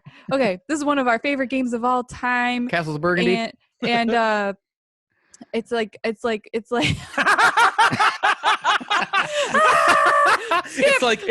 like condom. Trajan. Yeah. Okay. Devin loves this game, and it's in the ocean. Underwater Cities. Yeah. I think this one is like, okay, skip. This one is super, super pretty, and you love it. Coimbra. No. It has animals. Oh God. And the little berries. Oh, Everdell. Yeah. Oh, Okay. This one you're stacking people. And we played it at Grand Con, Estelle. and then Yep. Okay, this one has an app in it, and it's spooky, and Mansions of Madness. Yeah. Okay. Yeah. This one we played together, the 3 of us, and we loved it. And it's kind of like a heavy game, and it's in space, and Pulsar. yes. Okay. This is like your favorite game that you guessed earlier. We had the dice. You're like, Coimbra? Yeah. Okay. Ryan's favorite game of all time. Oh God, Star Destiny. Yep. This game, you're trying to guess the same thing as your opponents, or say the same thing as your opponent at the same Medium? time. Yeah. There's a duet, and there's a pictures, and there's an after Codenames? dark. Yes. Okay. Kevin also really likes this one, and it's in space, and it's orange. Terraforming Mars. Yeah. It's orange. This one is skip. Okay. Really? Yeah. Then this one is a monster game. You're trying to find where the monster is, and it's like a deduction game. Cryptid. Yeah. Okay. This one we played with you once, and it didn't turn out so well, and we got it at Gen Con, barely. Black Angel. Yeah. Okay. This one me and Ryan have played. We're halfway through it, and it's like a campaign-y type thing. And we're halfway through Clank. it. Clank Legacy. Yeah. Okay. This one has bees. Hive Mind. Yeah. Okay. Okay. Skip. We just got this one. We both just got this one. Ryan got it, and we have to give it to you. What's that game called? Oh, you can't say that. I forgot what it's called. Okay. 5 seconds. Oh, Gates of Loyang. All right. Yep, you got it. The Muppets. That's it. No, you're on this one, Natalie. I know I skipped. Oh, you skipped it. Okay. All right, let's tell it the final tally. All right, you got 1, 2, 3, 4, 5, 6, That's hard. 7, We did 8, pretty 9, good. You did good. 11, 12, 13, 14, 15, 16, 17, 18, 19, 21. 21 games. Just over half. Out of the 40. That's You got pretty over good. half. Halfway there. Yeah. Oh, my gosh. should have That was 5 hilarious. minutes. So that first one, Jeff, she was Yeah. like, you got 1s, 2s, 3s, 4s. You're stacking them on top of each other to get points. It's number 9. Oh, okay. Yeah, we never got that. Sorry, The one that not she was talking about with like Solving a crime. deception murder in Hong Yeah. Kong. Oh, okay. All right. Yeah. The one that she didn't spend much time on. She was like, our favorite game. It's that was Terra Mystica. Okay. And then I don't know what it was, Underwater Cities, and then she was like, skip, and then that was Tapestry that she skipped. Okay. And for Gloomhaven, you should have been like, that's the number 1 game of all time I should on Board Game Geek. Yeah, I was blanking. It's hard. We went, yeah. On the, you guys on the did good. spot. That was funny. Went was quack. So quack. Okay. But she was on Lords of Vegas, so I'm like, what is Oh, she He was doing? like 5 seconds, and I was like, what's the fastest thing I can do? And I thought Yeah. quacks, and all I could think of was like, Because you can't quack. You can't say quack. That's funny. Right. Yeah. you're like Muppet. Like the Muppets. Like a puppet. Muppets the game. So you guys did well. 21 Wow. games. Yeah, I That thought was so. That good. was good. That was nice. Very well done. I think we'll do that one again in the future because there was some excitement to that one. Yeah, we can switch. Ryan can give clues, or I can give clues, or Right, something. he can, like, send you the list or that's an easy one something. we can do to Yeah. give clues and stuff like that. So that's pretty great.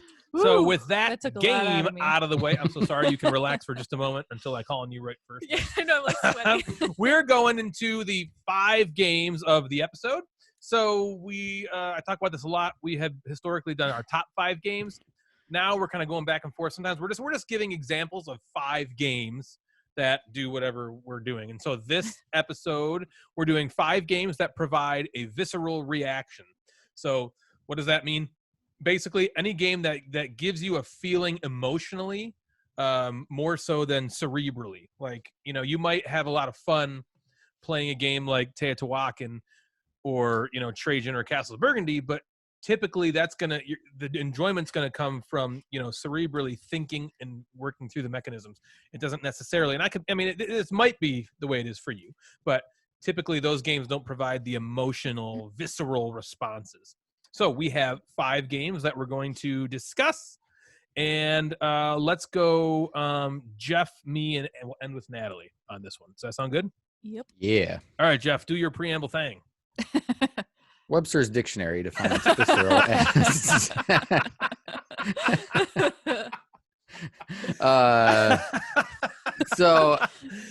my number 5 game is remember that episode? Is it the episode of The Office where he's like, where he's defining marriage? Yeah. Webster's dictionary defines marriage as the fusing between 2 hot metals with a torch. Yeah. Well, I think you 2 are hot metals, gold metals. Yeah. He's like, yep. Like, waits for applause. Right. Like, that was hilarious. All right. I'm going to say, I had a tough time making the list. I know Natalie did too. Yeah. I'm going to say my number 5 game is Mansions of Madness. Yeah. Like when you play that game, it doesn't like get me going mentally. It's not like I'm like got to think through or grok through something. I just that was for you. He said it. Thanks. Yeah. I know. Do you want to have a threesome with us? And she's like, yeah. And he's like, oh. So yeah, that game just kind of, it's cool. Like you get that feeling and you immerse yourself into the game a lot more. So number 5 is Mansions. That's a fantastic choice. That is. My number 5 was going to be Cosmic Encounter. And I decided, okay, that's one of my favorite games of all time. It's appeared on numerous lists of mine. I'm going to curve my ball. Also, you will find Star Wars Destiny does not appear on this list. We'll see. And so what I have chosen for my number 5 is a brand new game we just played called Forgotten Waters. This was really the inspiration of the list. And after that first play, it was very Mansions of Madness-y in the way I felt, because again, that app and stuff like that, the whole game is visceral. The entire game. Yeah. There's not a lot of, I got to figure this out. There's a little bit of that, in the worker placement stuff, but it's mostly even that, because you're on a timer. So even that is like, there's a rush of adrenaline and or even just tenseness. like picking like, oh no, I rolled bad. Which one should I pick? Yeah, right. Exactly. So that's my number 5. Forgotten Waters. Natalie, what about you? Good job. Good job. Thank you. My number 5 is the exit games. Nice. Good one. Because that they're timed, they are frustrating, they're hard. You're like trying to figure something out, and it's really fun, but it's really challenging, and it's like it feels like it's an emotional roller coaster. Yes, I hate really this game. This is the most amazing game. Yes, I agree with you 100% there.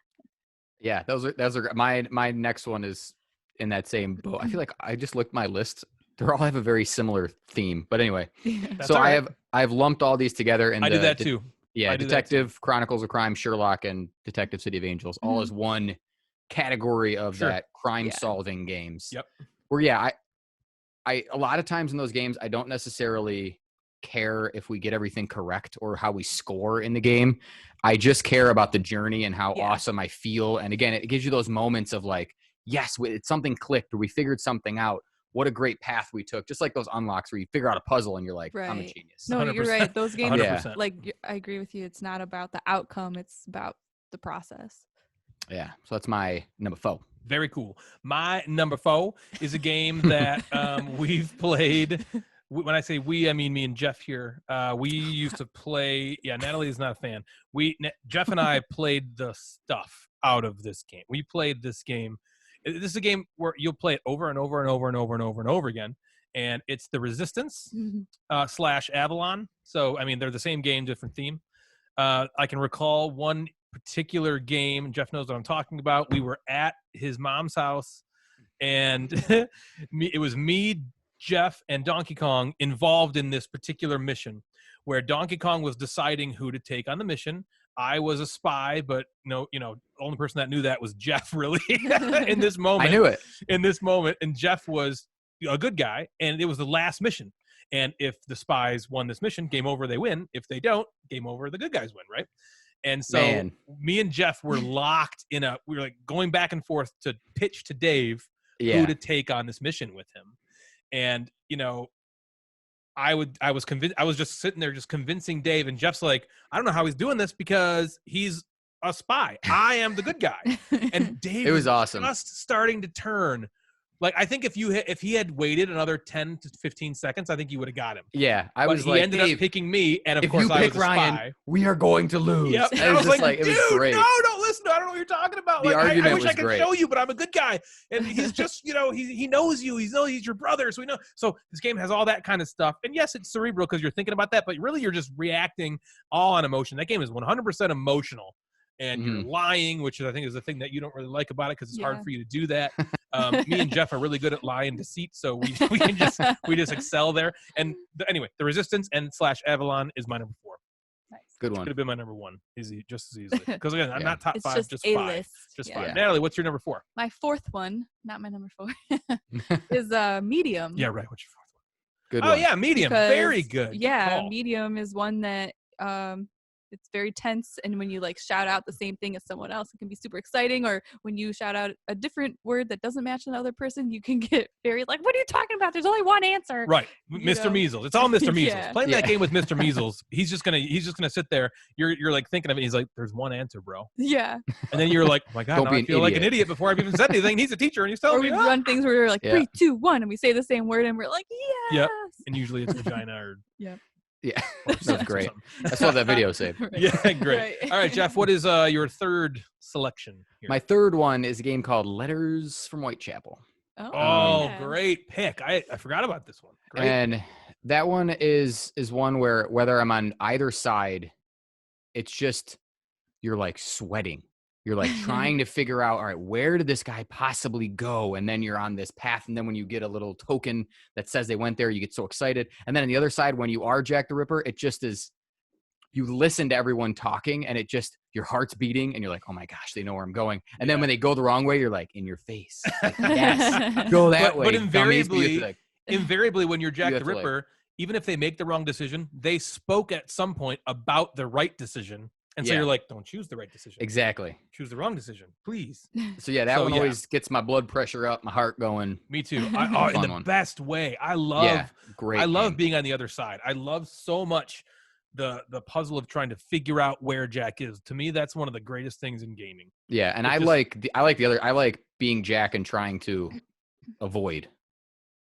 It's perfect for us, So, man. It's perfect for us. My number 3 are I'm copping out again, and I'm putting 2 games in here by one of my favorite publishers, Chip Theory Games, that have appeared. Too Many Bones has appeared on many lists, so I'm going to talk about Cloudspire as well. These games are really, really, really experiential games. They're very emotional. There's a lot of rules overhead, so there's a lot to think about, but there's a lot of randomness and a lot in a good way, and a lot of story and just a lot of stuff to ensconce yourself in the theme.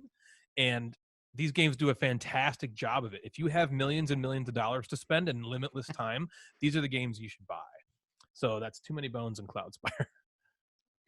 My number 3 is Happy Salmon. I feel like I don't really need to explain Nice. it too much. You know, you're out of breath, you're cracking up. It's just hilarious. That's a great. Yeah, Fish. it's hilarious. You're right. I didn't think about those types of emotions, but that's good. That's a good. Yeah. I mean, think A good about, one. Jeff, think about when the last card is played in Happy Salmon and you just, Yeah. you Yeah. know, whether you won or lost, you're like, oh my God. Yeah. Because like the whole The group time, because you got to play the variant erupts. where you don't speak. You got to play that. Yeah, variant. oh, Absolutely. yeah. And you can't It's the not only speak. way. I'm still just like, Yeah.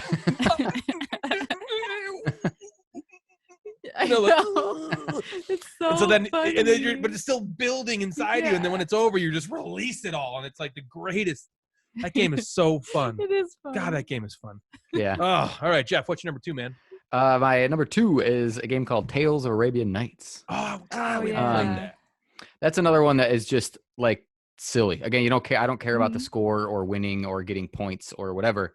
It just is. It's hilarious to read these stories and to pick like, all right, I want to rob this old lady, and then read what happened to this That's what story. Natalie And then does in King's and then Dilemma. this old lady turns into some dragon, and it's just like it's hilarious, and it has that more like emotional, again, like visceral emotional reaction versus I need to think about what's logical, because there is no logic in that game. Absolutely. Which is why it's number 2. Absolutely. My number 2, great one, by the way. My number 2 is a game that we've played a lot older, and I think that the design's been improved upon. We talk about it all the time, but still one of the most fun games for me, and this is all visceral, is Sherlock Holmes Consulting Detective. When you're playing the first hour or so of that game, there's nothing like it, in my opinion.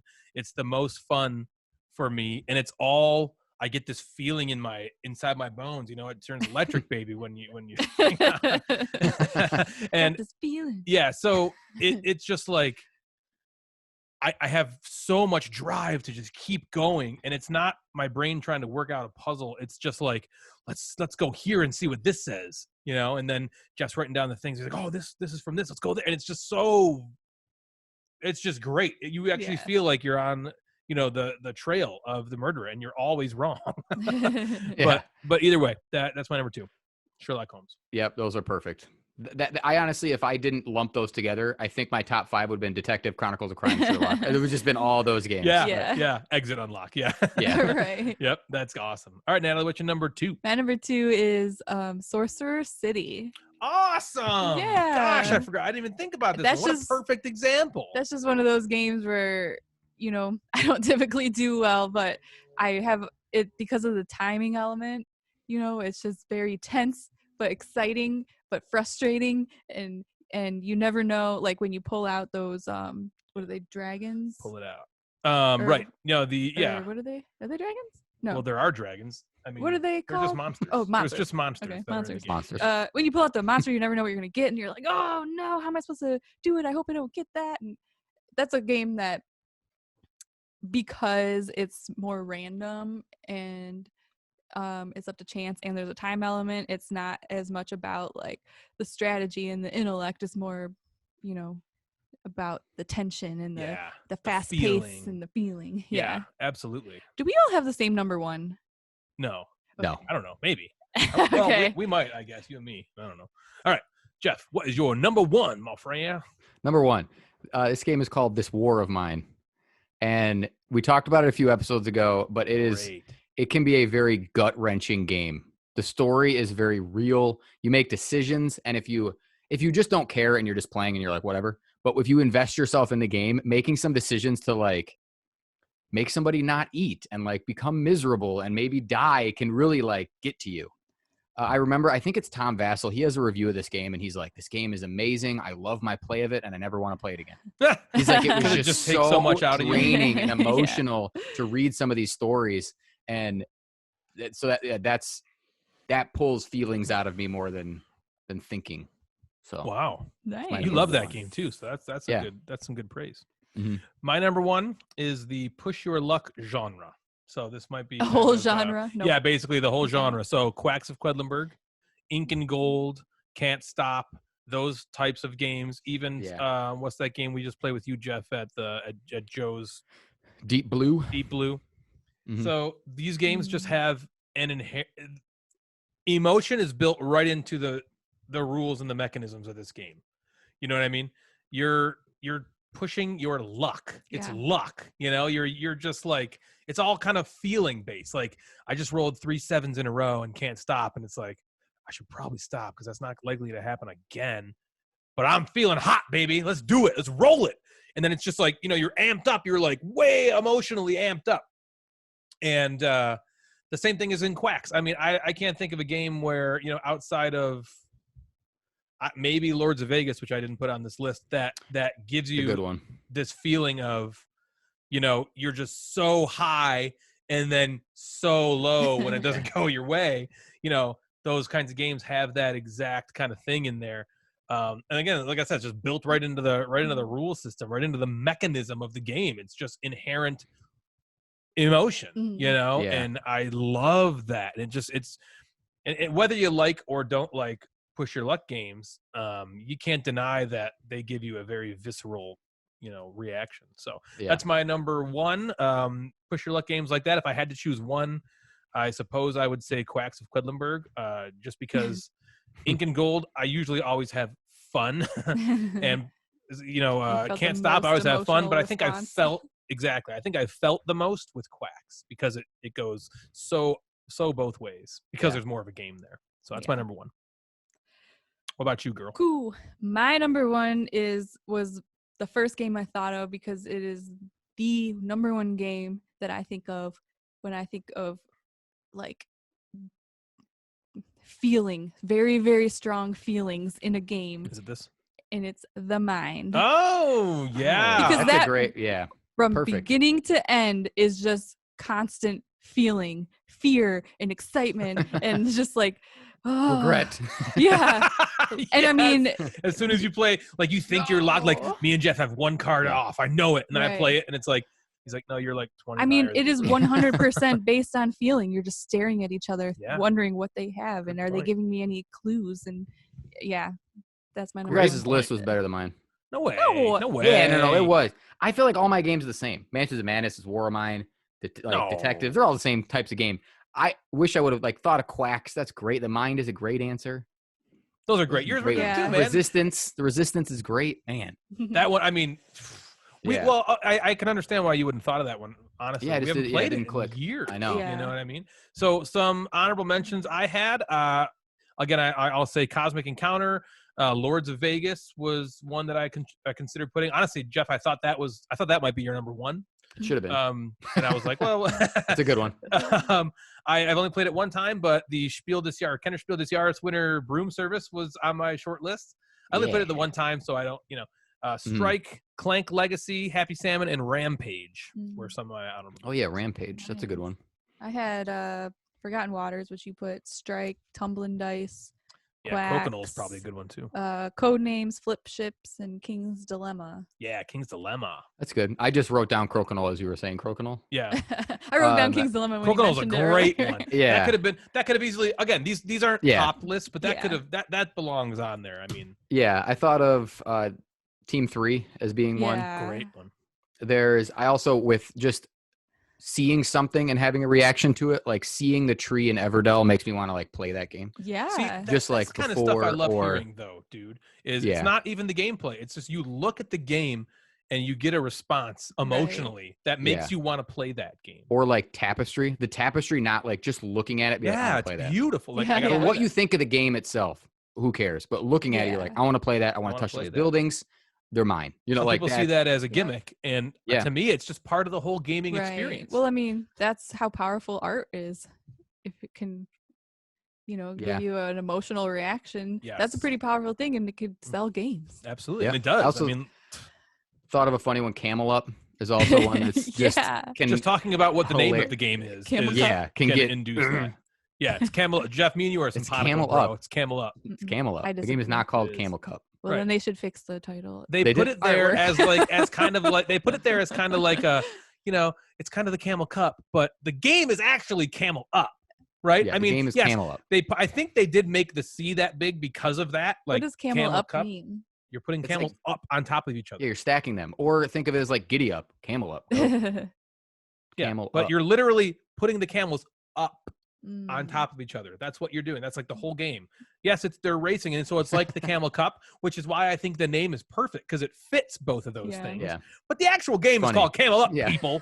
Natalie, Donkey Kong, whoever else thinks that. Controversy. All right, so that's going to do it for us tonight, everybody. If you'd like to get a hold of us, you can find us on Instagram at Gamecasters or at Mad Board Gamer. Both of those accounts serve as the podcast. We've also got a Facebook group. You can search Gamecasters to find us that way. Email us, please, at thegamecasterspodcast@gmail.com. We've had a couple emails, actually, finally, for that. Meeple Mentor, specifically, I'm going to shout you out. Thank you so much for reaching out.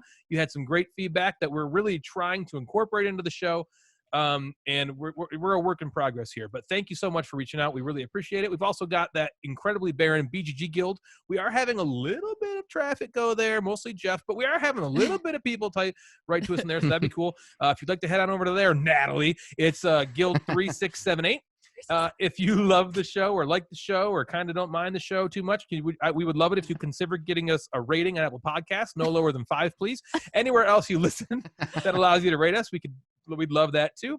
All music for this and every episode was produced by Jeremy Pete. If you enjoyed it and want some of your own for your next project, please email us to discuss. So for Natalie, Jeff the Mad Board Gamer, I am Ryan, and you have been listening to The Gamecasters. Good night, everybody. Episode 40. 40. 4 change. Good night. Good night.